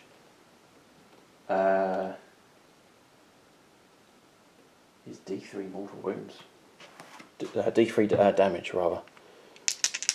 Come on, 5s and 6s. Come on, Winston, this is your character. The Emperor. That's 4 damage. +3, 7 damage. Cato Sicyrus defies the Necron Lord. He's down to 2 wounds remaining. Yep, 2. 2 wounds remaining, and the Lieutenant with his chain sword, he will get to fight back as well. Lieutenant has a base of 3 attacks, +1 for receiving a charge or being charged at, and furthermore an Astartes chainsword. But this is weapon skill 2+, all of hit, 5s to wound. that there is 2 saves of AP -1 because it's Astartes Chainsword. So you do have a 4-up armour. Takes a wound. Down to 1 wound remaining. Heroics there from the Ultramarines. They've done a bit of punching back here in close contact with the enemy. So that concludes the melee. No morale because there is no morale because of the nature of the scenario, and that is the end. So we're going to go straight on to a new battle round. It is battle round 3, turn 3 for the Ultramarines. Calculating victory points. Good news for the Necrons. They have gained 3 victory points because they have the primary, and they've gained the central ground, and furthermore the Ultramarines gain that objective. So it's 3-1 in this round, but the score is now 5 to me, 3 to you. Okay, so 5-3. So the Ultramarines really need to come back here. Glory in the Emperor's name. 2 CP, battle round 3. The Ultramarines turn 3. 3 command points, and Phil is going to put 3 as well. Kind of like level pegging on command points, which is quite interesting. And we're going to check out his protocol next. Protocol of the Hungry Void, and you're going to go for Directive 1. Yes. So each time a model in this unit makes a melee attack on an unmodified roll of a 6, improve the armor penetration characteristic of that attack by 1. I can understand why, because the Necron warriors are in close combat against the Space Marines, and furthermore to enhance the Necron Lord in close combat. That is the end of the command phase. We're going to go straight on to the movement phase for the Ultramarines. Turn 1. That is the end of the command phase. We're going to go straight on to the movement phase, turn 3 for the Ultramarines. Just in the movement phase right now, we've got to actually roll the objective. So 1 or 2, that one, 3, 4, 5, 6. Here we go. It's the central objective, that's the primary. So we'll move the SS82 objective marker to remind ourselves that this is the primary. We need to cleanse some units off here. Right, it's the end of the movement phase on turn 3 for the Ultramarines. Disembarked the combat squad here, pulled out with the Rhino, measured 12 inches to get out of there, forming a screen so that it takes a longer distance for the Scorpic destroyers to come around and try and destroy the units holding the objective. Cato and the Lieutenant are still in close combat over there, and furthermore the Rhinos drop the troops over here, and an extra combat squad is coming in to support the central objective. This is the primary objective over here, and the Vindicator have decided to take cover over here and be within range of those guns over here. So there are firing options available for the Ultramarines. The Assault Marines are pressed forward to the attack. I'm going to get it stuck in a close combat and try and destroy those troop choices over there. So that is the end of the movement phase. Going to go straight into the psychic phase now. Turn 3. Going to cast Null Zone. This is a pivotal moment, tactically speaking. Need a 7. And that is a 6. I'm going to have to spend a CP here to re-roll that. That goes off on a 9. Do you want to deny? Block it. Trying to deny. Spent the CP, and he has to beat a 9. He's only got a 9. Do you want to spend a command point to re-roll that? You've got to beat it. No. No? Okay, he's saving CP. So Null Zone is in effect here. That means the Lord will not have an invulnerable save. And he's going to cast his second power. He's going to cast Smite. And the nearest enemy unit is actually your Lord. Charge value 5. That is a 7. You cannot deny. You're going to deny once. That's D3 mortal wounds. And that is a mortal wound. He's only got 1 wound left. Yeah, 1 wound. Oh, he's gone. Killed the Lord. Just smitten him. Just like that. It's a very successful psychic phase there. So I'm going to go straight on to the shooting phase. Turn 3. This combat squad over here is going to shoot into the warriors. 8 shots with the bolters, hitting on 3s. I'll take away the 2s. Not too bad. force to wound. That is terrible. AP -1 though, because of tactical doctrine. So he's got a 6, and that's perfect. And D6 auto hits, 2 auto hits with the flamer, and 1 wound. AP -1 because it's assault weapon, tactical doctrine, and that is a 3. And that concludes the firepower there. So he's going to do his reanimation protocol save of a 5+. He's going to do that now. And he can reroll 1s because he's a warrior. And it pays off. He comes back. Slow dice rolling there, but it does pay off. Heavy Bolter is going to shoot into the Tomb Blades, and these 2 Space Marines are going to shoot into the warriors. If you're on 3s, rerolling 1s because of the influence of Cato. They've hit their mark. Strength is 4, toughness 4. Only 2 wounds, AP -1 on those warriors. Saved 1 because AP -1, and that concludes the firepower from that squad because the Heavy Bolter is going to go into the Tomb Blade. And 1s get to reroll. Would he get a 5 again? He gets a 6, that's even better. These warriors are not going to die. So next up is the Heavy Bolter. Hitting on 4s because I pulled out a close combat and maximum is -1. So that's 2 hits. Toughness 5. Strength 5, so force to wound. 5. Rerolling 1s to wound to the lieutenant. And nothing from the Heavy Bolter. A bit of a letdown here when it comes to the shooting. Cato will supercharge his plasma pistol, but it never gets hot. So it's good news, it's a mastercrafted plasma pistol that he has. 2s to hit. 6 is a beautiful hit. Strength 8, toughness 5, 3s to wound. And I cannot re-roll that. Well, actually, yes, I will use the Brilliant Strategist. Why not? Re-rolling that on a 3+. And I rolled a 2 again! Curse these dice! What's happening here? So, next up is the Lieutenant, and he's going to fire his melter gun into your character. Let's see if we can do some damage here. This one? Yeah. So hitting on 2s, which he does hit. Strength 8, toughness 8, I'm presuming.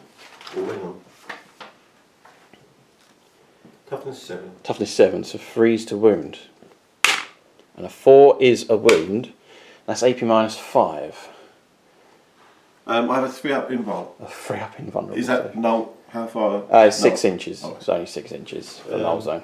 No, it's 4+ invulnerable save, and it passed again.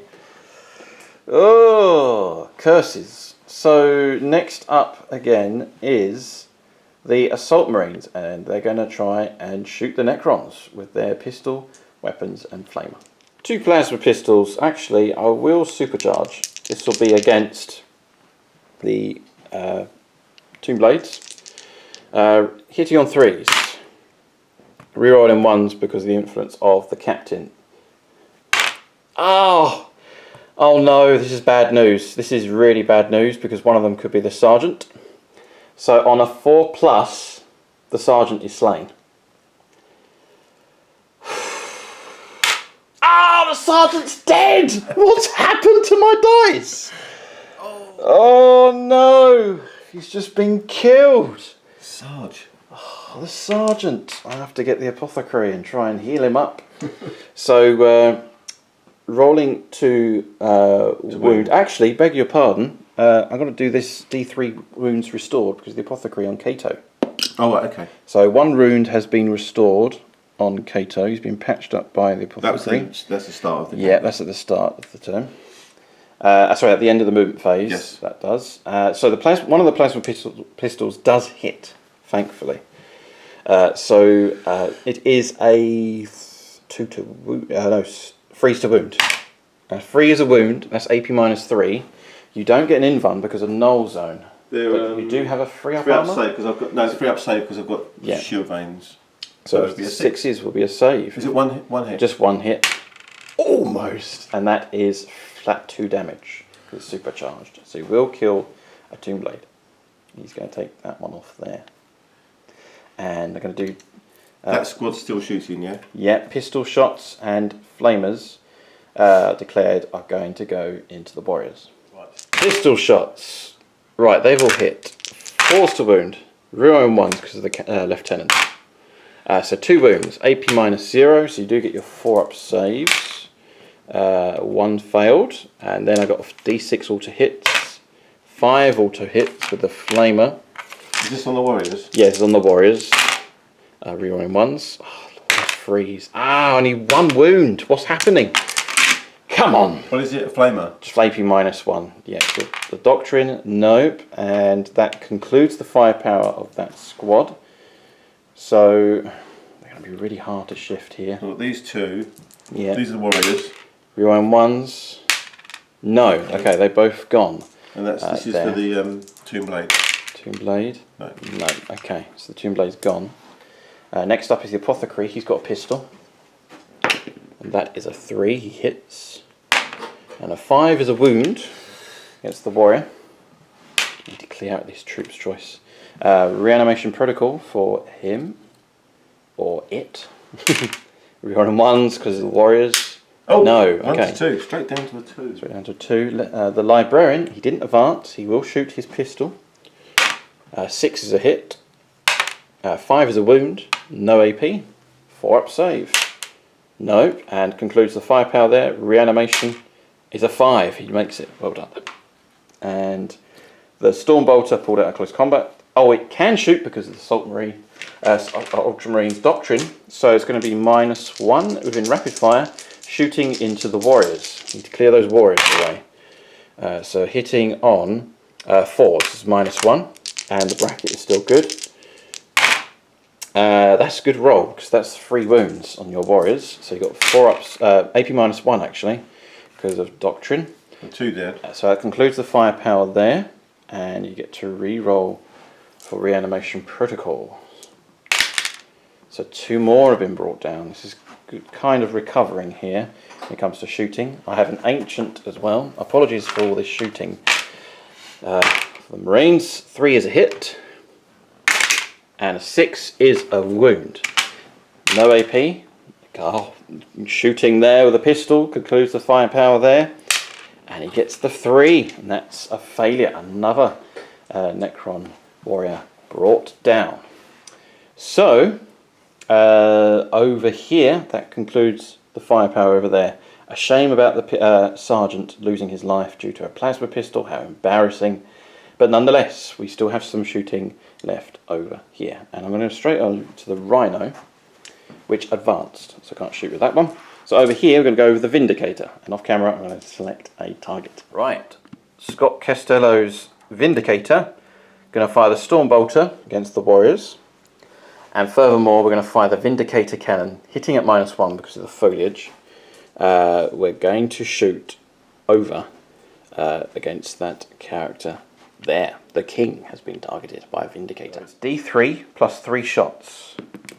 And that's the full 6 shots. Excellent news there. So it's hitting on 4s because of the foliage, -1. That's really good actually. It's above average, way above average. Strength 10, toughness 7. Yeah. It's going to be freeze to wound. All but 1.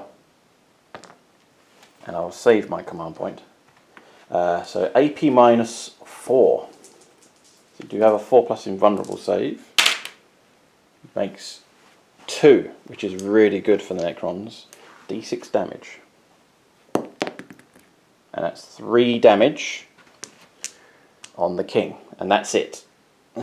Unless he wants to spend any CP to re-roll the invuln. No, because the damage has to go onto the menhirs before it goes into the king. Okay. They've got 5 wounds. They've got 5 wounds. Okay. So that concludes that firepower from the Vindicator there. And now the Stormbolter into the warriors. 1 hit. And no wound. And that's it there. So that's the end of the shooting.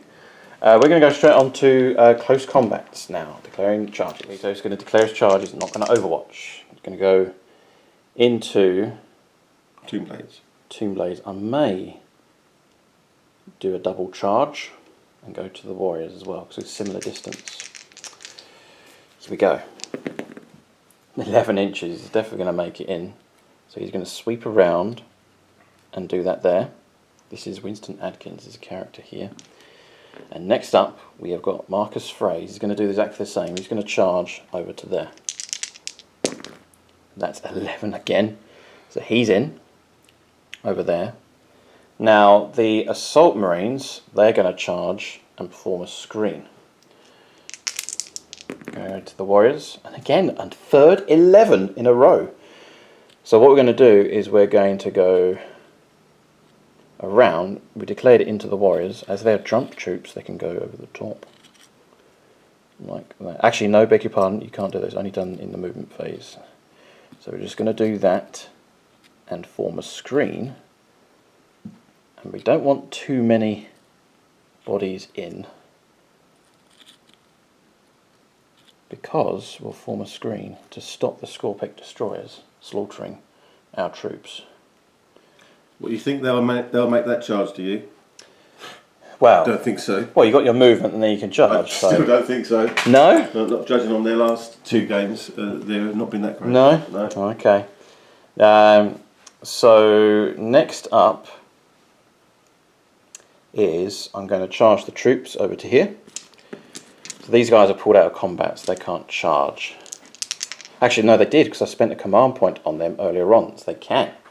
And they will charge into those. Do you want to Overwatch? Oh, you're in close contact. Okay, that's going to make a 3-inch charge, which will make it in there. No point in wasting command point on those few models there. We're going to die, so. And you just kill them. So if you just kill them, then I can just kill you all with my shooting and then my charging, because I don't want anything left. Because I need to shoot you with the Silent King. Those guys, the Immortals, the Karamatsa, should make mincemeat of you. So make sure you clear it out. I don't want any. Tactics, I you see. I don't want any naughty Necrons getting in the way of me shooting. So morale won't help me. They won't run away. Next up is, that's it. I've run out of space. So that concludes the charge phase. I can go straight on to close combat. Cato Sicyrus has got a base of 4 attacks and +1 for being an Astartes. He's going to do all of his attacks against the Tomb Blades. Now the Tomb Blades, they're just about within 6 of null zone, so they won't get an in-run save. So hitting on 2s, he's missed once. Strength is +1, so it's strength 5, toughness 5, 3s to wound. 4s to wound. So only 1 save of AP -3. So you do get a 6+ save, which he does make. He does make. Cato's failed to do any damage there. Do you want to spend any CP to interrupt?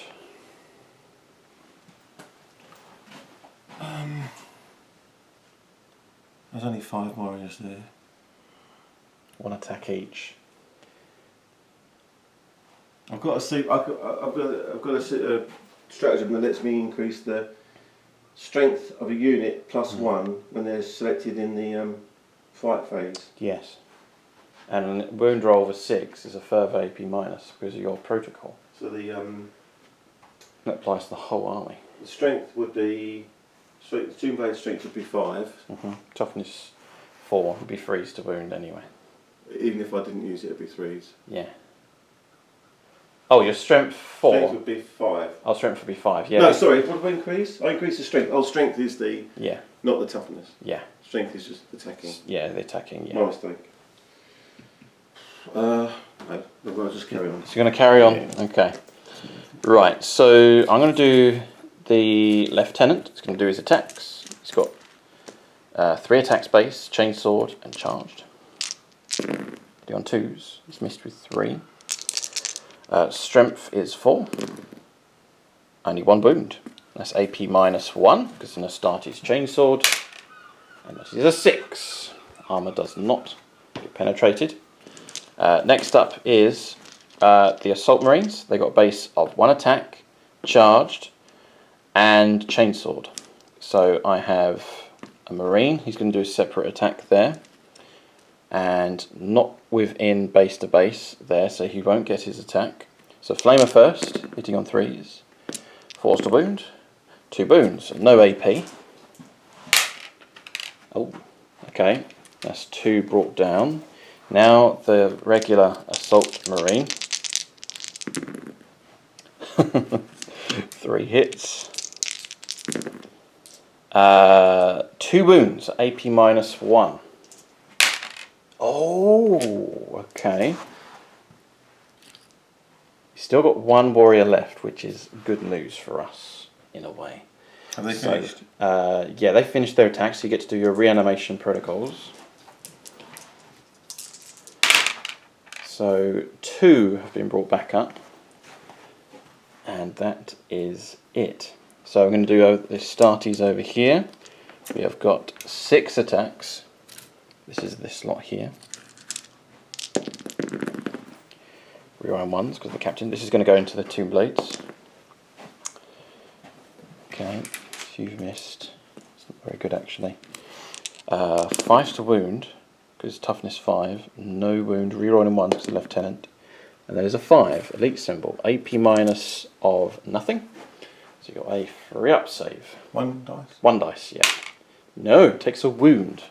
So a wounded Tomb Blade has taken a wound there. So then next up we've got this combat squad over here against the Tomb Blades. 7 attacks, hitting on 3. Okay. 5 to wound, toughness 5, rerolling 1s to wound. So only 1 wound at 0 AP. 3 is a successful armor save. Yes. And that is it. So the Necrons will get to do their fighting. So 3 warriors are going to go into the lieutenant. They're all in close contact with him. So 3 attacks, hitting on 3s. No, they were blessed, so they're on 2s. Oh, it works for both. It works for both. Okay. So until the next round. Until the next round. Pretty sure. Yeah, it does. Yes, yeah. it does. Yeah. So hitting on 2s. Now 6s are plus AP wounds. When it comes to wounds, yeah. Horrendous. Only 2 have hit their mark. 6s are a plus 1 AP. Nothing. Nothing. Okay, bounced off the armor there. Tomb Blades. Tomb Blades. I think they're 1 or 2 attacks. 1. Okay, here we go. 1 attack each, hitting on. They 3s. were blessed as well, They so were they hit on blessed, 2s as well. Okay. Strength 4, toughness 4, force to wound. Nothing. Yeah. No damage there whatsoever. So that's the end of the close combat. So morale, ignore morale because of the purposes of the mission, and that is the end of turn 2. Concluding part is nothing else to report. That's it. So basically we're going to go on to a new turn for the Necrons. It's turn 3, command phase coming up. 1 CP back up to 2. He's got 4 CP there. So that's the command phase for that there. And Phil is going to calculate protocols off camera. Right, at the end of the command phase, Phil is going to tell us what he has done to enhance the firepower and close combat potential for this army. What have you done, Phil? Silent King has done his 2 My Will Be Dones, one on the Locust Heavy Destroyers and onto the Scorpion Destroyers. Plus 1 to hit. Nasty. Technomancer has done, restored a Immortal with that he does. Can't remember what it's called, but he's done it. It's like a repair. Reanimation, or something. Yeah, he's brought one of those back. Rites of Reanimation. Yeah. He's brought one back. The Living Metal regained a wound on the men here and also onto this Tomb Blade. Okay, right, so that wound has gone now. And that concludes the command phase. Going to go straight on to the movement phase for the Necrons, turn 3. End of the movement phase for the Necrons on turn 3. It looks as though that a ton of units have pressed forward the attack. So Phil, tell us more what you have done. The remaining Necron warriors pulled out of combat. Same with the Tomb Blades, they've moved out of combat towards this one. Yep.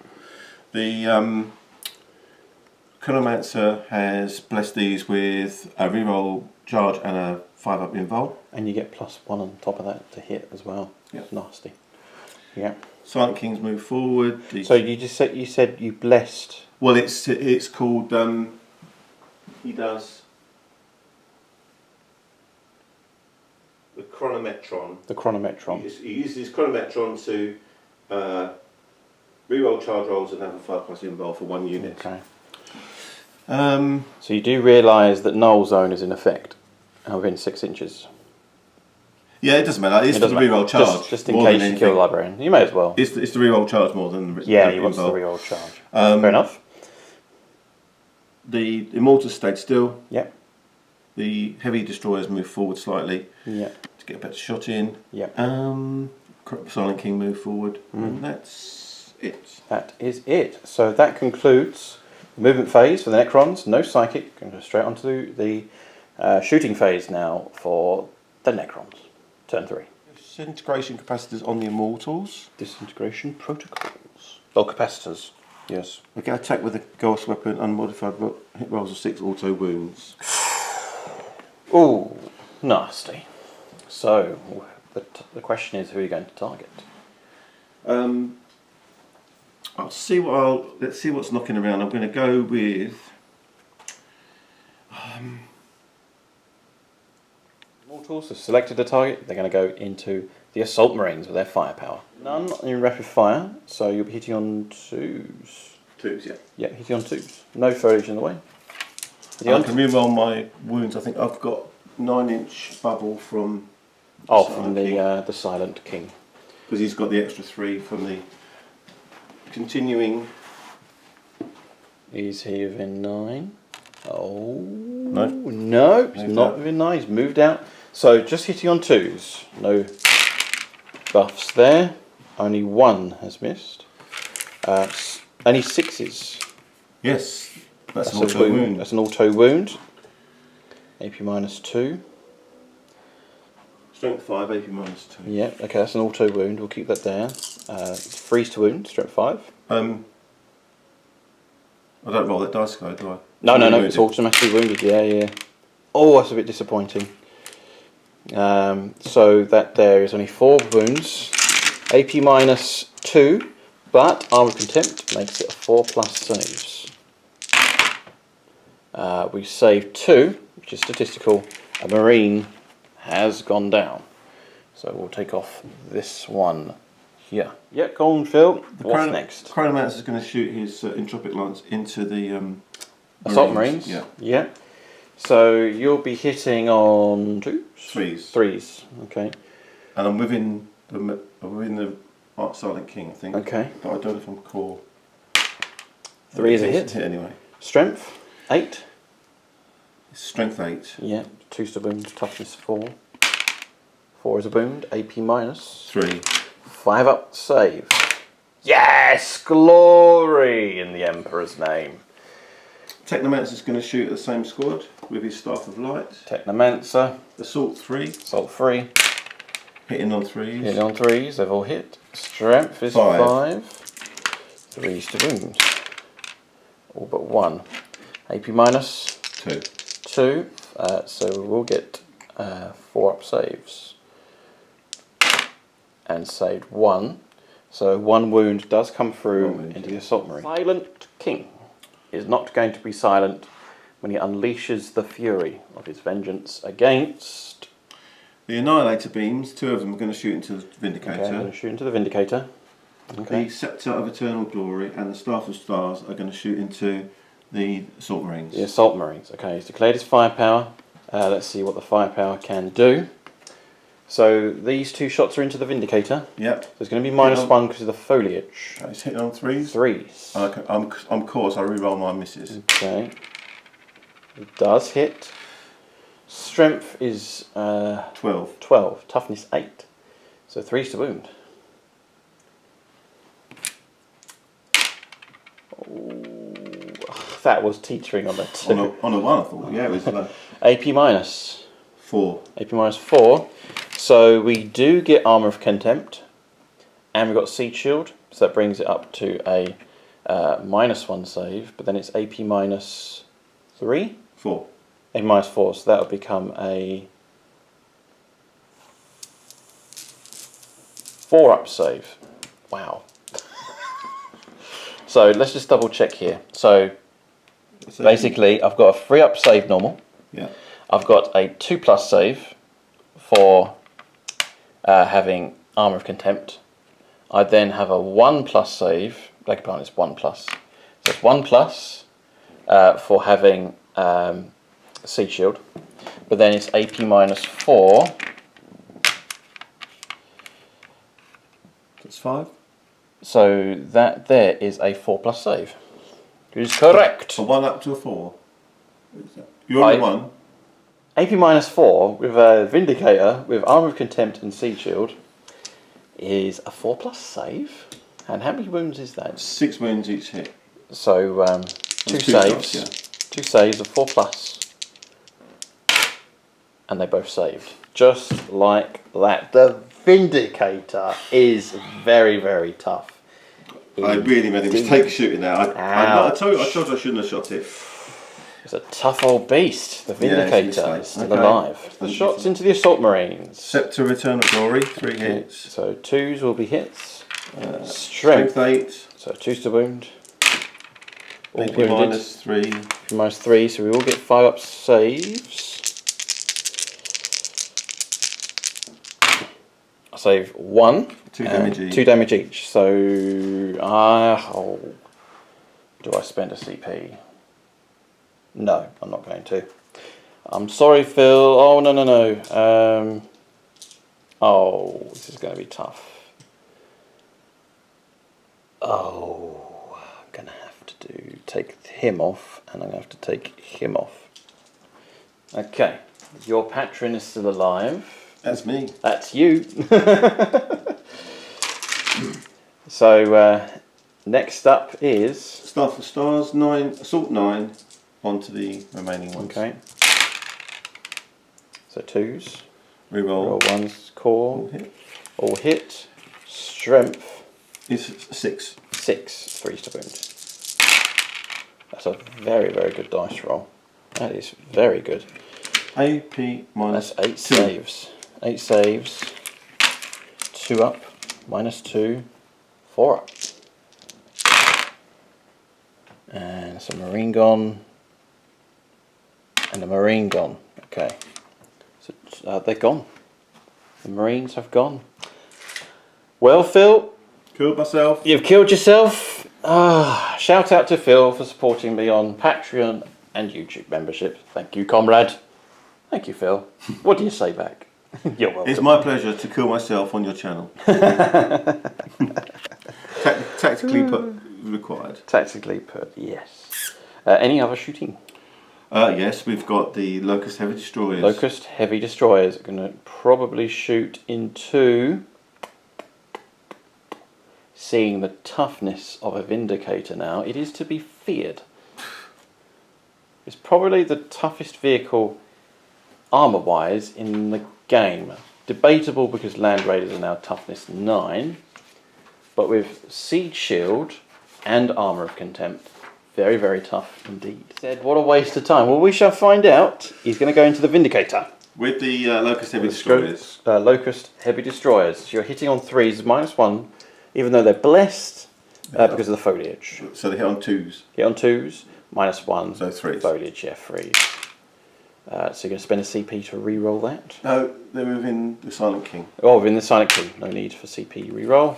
They're all hits. This is a hit. I've got this brilliant strategist on standby. It's once per That phase. is a Strength 10. Toughness is 8, so 3s to wound. 1 has failed. CP that? CP that to re-roll. And that is a 1. No, I've got that. Oh. CP that. Oh, CP for this. Sorry, I should. Yes. That's what I always do with them. I do one with the wound, and then I get the 2. Yeah. But I didn't do it. No, you can do it. You can do it. I'm happy with that. That's what I would do. That's really It's a gentleman's game. Sorry. We will do it. That's what I always do. That's what you do. See, I did last time. All right. Okay. So this is AP -4. So we do get a 1+ save. -4 becomes 4 pluses. And that's 2 saves I've got to make. Come on, for the Emperor. Let's see how tough a Vindicator is. 1 has done it. And I'm going to use Brilliant Strategist. There's 3 hits you've got to roll. Oh, I've got to make another one. Yeah, this was... Yeah. Okay, I've got to make another one. Okay. Ah! Okay, I'm going to have to do one anyway because a brilliant strategist. Yes! Okay, 1 comes through. Damage is 3d3 damage. You're not going to kill it, which is good news. But still, that is 7 damage on the Vindicator there. Ouch! Scott Castello's Vindicator is severely damaged here. And with that firepower, the shooting phase is now concluded on turn 3 for the Necrons. It is now the assault phase for the Necrons. Charges coming right up. I take that back. He's still alive. I didn't see him there. So I do have an assault marine left in that squad. The Silent King first. Silent King's going into these two. It's going to go into the Lieutenant and Cato Sicyrus. Okay, so I'll take that one off there. Cato has had... Are you doing Overwatch? He's got forward. I'm not going to Overwatch, actually. I'm going to save my CP. But here we go. This is the charge distance. Oh, he makes it in on an 11-inch charge. So he's definitely going to make it into there. Sight. He's going to enhance Scorpic Destroys, and that is a 4. Well done. And that means they'll get +1 attack and strength. Yeah. And your charge distance, you will need a 7 by the looks of things. Oh no, actually, you need a 5 because of an inch. You need a good 5 here. And yes, we'll double check that. So, just notice there's a bit of inch there. Yes, you will, because the 3-inch. They make it into combat. Good news. Chronomancer's going to charge into which one? Both? Apothecary and the Ancient. And he gets a 7, which should make it into there. Well done. The Technomancer is going to charge into the Rhino. And that makes it on a 4 easily. 4-inch charge. Here we go. Is that the end of the charges? Or is there any more? They're going to stay. I think they're staying on the. They're going to stay on the objectives. Yeah, okay. That's it. So these guys can't charge because they cannot charge because they pulled out of close combat. That is fine. And that's it. So that's the end of the charge phase. Going to go straight on to the close combat phase now. For the Necrons, turn 3. Okay, close combat attacks have been declared. You're going to go all into Cato, or you're going to split. I'm going to split. I'm going to do the Sceptre of Eternal Glory and the Scythe of Dust into Cato. Okay, right. So how many attacks will that be? That'll be 10 in total. 10 in total? Yeah. Okay. 10 attacks in total. Coming right up. Sceptre of Eternal Glory. Hitting on 2s. Hitting on 2s. Rerolling misses. Rerolling misses. They've all hit. Strength. Strength is +4, so it's 11. So toughness is 4, so it's going to be 2s to wound. Okay. I can re-roll wound rolls because of fairing of the blades. Yep, so re-roll that 1. Okay. This is going to be AP minus. AP minus 3. Okay. AP minus 3 with 5 saves. I have to go through my 4+ invulnerable. I don't think you can use invulnerable saves. Hang on. Let me bear with me a second. Checked. Right. There's no stratagems that say ignoring invuns. So rely upon our Iron Halo, which is a 4+ invulnerable save.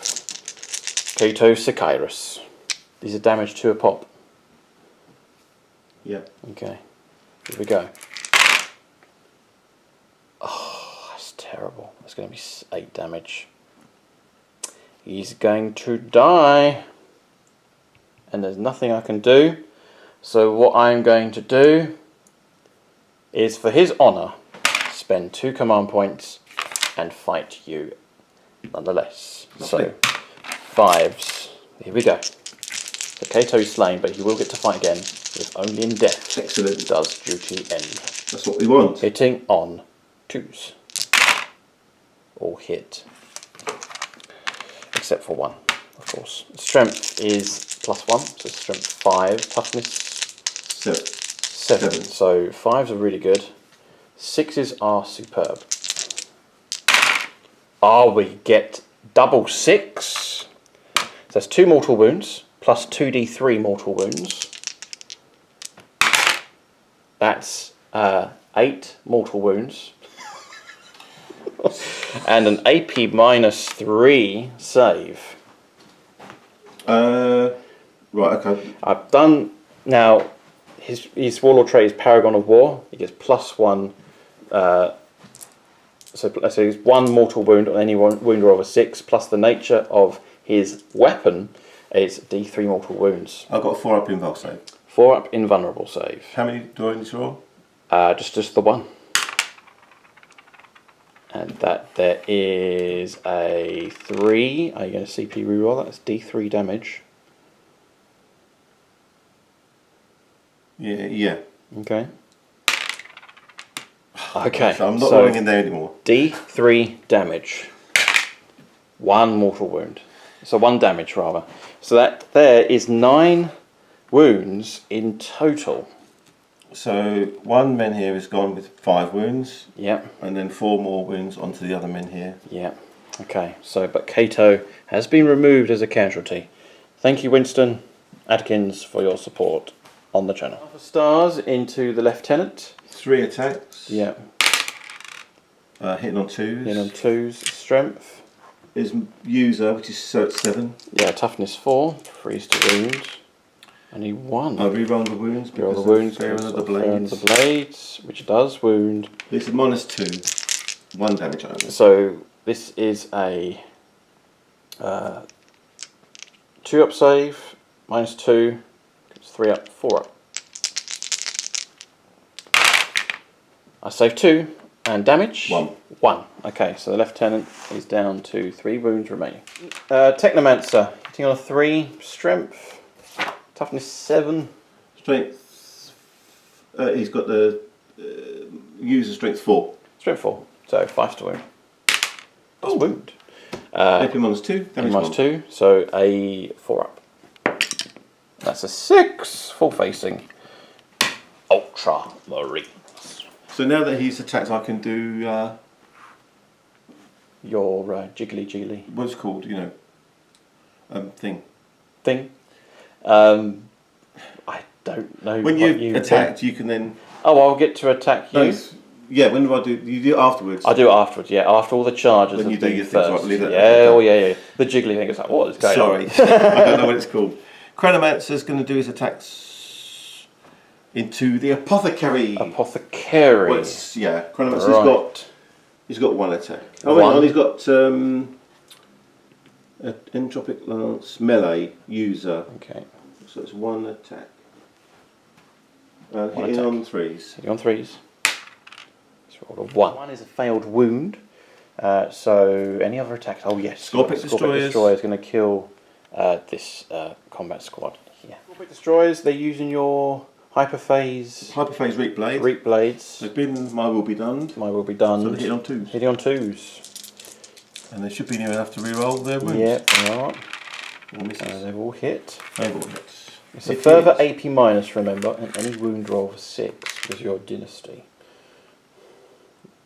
Your protocol. Yes.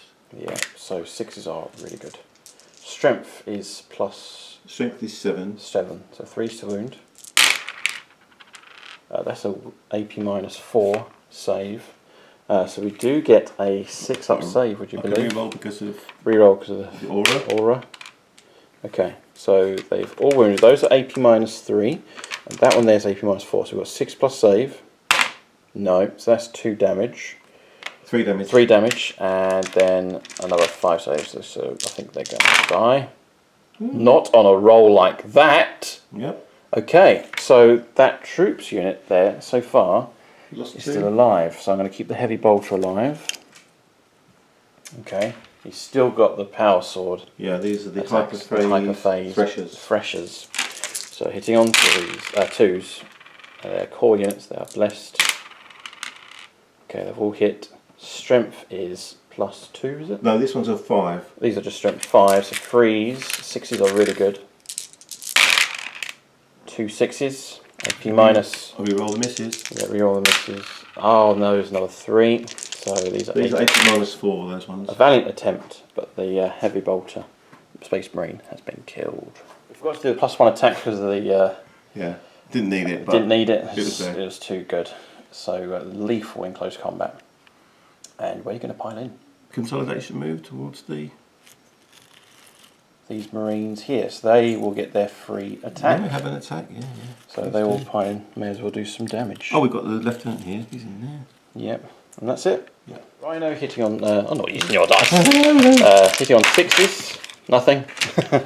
And the Marines here that have been contacted, they will get to fight back. So it looks like I have got 11 attacks. Hitting on 3s. No captain, because he's dead, sadly. Well, not dead, but removed as a casualty. Strength is 4, toughness 5. Rerolling 1s to wound though, because the lieutenant. So just these are one save. These ones they're strength 6 at the moment because of one save. One save. Because of the plasma side. Now what armor save do they get? 3 up. 3 up. So they take a wound. They've got 3 wounds each. 3 wounds each. So they take a wound from the Marine there. Well done. Yeah, consolidation move. Just going to do a consolidation move to there. Is that near? Yeah, that's what I can do. Towards you, isn't it? Yeah. Apothecary and the Ancient. We're going to both do it at the same time. Exactly the same profile weapon. So they've actually got 10 attacks. Both combined, they've got 10 attacks. Because Astartes and Chainsword and based 3 attacks. So hitting on 3s. So take away those there. Toughness of your character? 4. Toughness 4. So 4 is a force to wound. No lieutenant because it only applies to core units. So that there is AP -1. He's got a 4 up save. 4 up armor save. 5 up. So 5 up saves.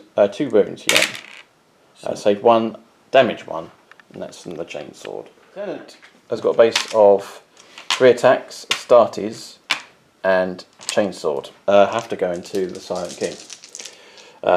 It's ridiculous. Hitting on 2s. Heroic, this is Marcus phrase here. Faithful Patron. Strength is 7. Yeah, strength 4. 5s to wound. And nothing. Absolutely nothing.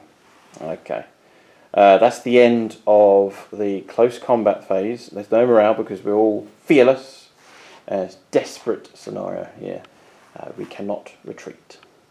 So that is the end of the battle round. And we're going to calculate victory points here. So the good news is, for the Ultramarines, they have secured 3 victory points for holding the primary over here. Because we have more models. Actually, all my models are OBSEC. Right, so we've just read up the special rules for the dynasty. Yeah, so my custom dynasty was Charecter, which I used. Yeah. The plus 6-inch move at the start of the game, Healthy Paranoia. No, Relentlessly Expansionist. Yeah. And my other one is Eternal Conquerors. So units with the code have we all have objectives secured, and if it already has objectives secured, it counts as 2. It counts as 1 additional instead of 1. So these 3 warriors, these worth 2 models each. Yeah. And then you've got him and those 1, 2, 3. So you've got 5 models, but I've got 1, 2, 3, 4, 5, 6, 7. Yeah. Oh, you've got no one here. Yes, you've got 6 models. I've got 7. Yeah, he's models. not objective secured. Yeah, so I've got that. Even though these Marines would cost 2, it would still negate that rule there. So looking at that central objective and judging by the scoreline, so what's the scoreline now? The scoreline is now 8 points to me and 4 to you. So the Necrons secure this objective, and we still secure that objective over there. However, the Necrons have secured the central objective there. And by saying that, I'm going to call the game, because there's no point continuing a losing fight here. So a valiant attempt from the Firstborn with their Armour of Contempt. Really good. Respect for the really Firstborn. Helps the Firstborn. Brilliant. Firstborn, respect for them. Yeah. They put up a good fight, even though this is up against high-class characters. Yeah. We killed the Citan. We killed a Necron Lord on... the Catacomb Command Barge. Catacomb Command Barge. We killed him. Well, he'll just resurrect back again. Kato, however, has been removed as a casualty. But Armour of Contempt for Firstborn has proven to be very, very useful for the Space Marines. A good move from Games Workshop. It makes sense because they are Astartes, after all, and at long last, Chaos Marines get those rules as well. Custodes, I don't understand why they don't get Arm of Contempt. Too strong, sure. They are quite strong, aren't they? They're But too maybe they'll get something in a new FAQ update. So, the final score is 8 points to 4. 8 points to At the end of 4. battle round It is 3. official. It is a Necron victory. The Necron victory. Again, the Necrons proving to be very, very tough in 9th edition. Very resilient army. Marines, they're gradually getting better with their new rules. So a good game. Necrons have got their victory. The question is units of the game. Units of the game for the Ultramarines. I'm going to pick... That Vindicator has been absolutely as tough as nails. Really, really tough. So, it's a tough one here. The Dreadnought did really well. Killed characters. I think, are those two there? I don't know who to pick really.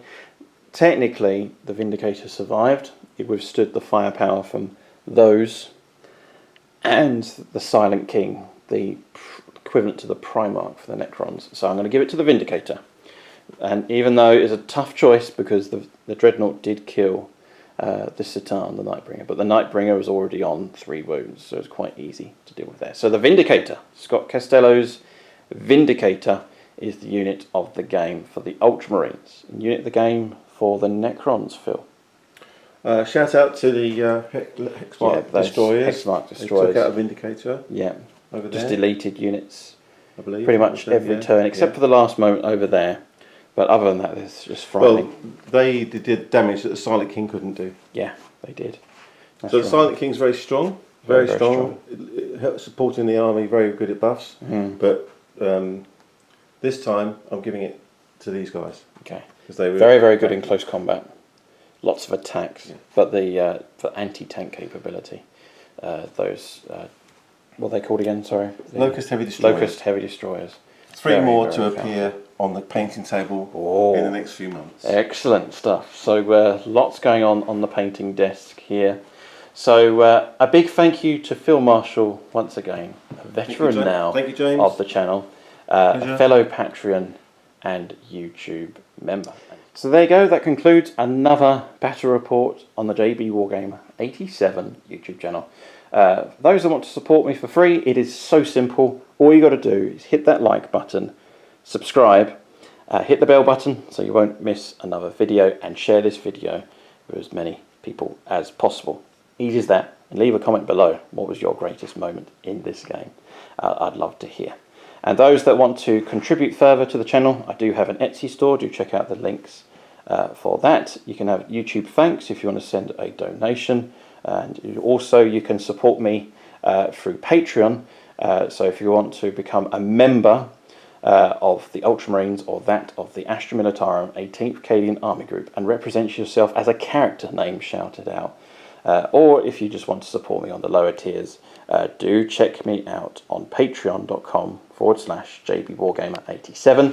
If you become a YouTube member, you become a White Shield singlet if you just want to support me through YouTube membership, or if you support me through both platforms, you will unlock even more perks and that kind of thing. More perks, work in progress at the moment. It's a small channel, but hopefully it will grow a little bit in the next few months to come, all being well.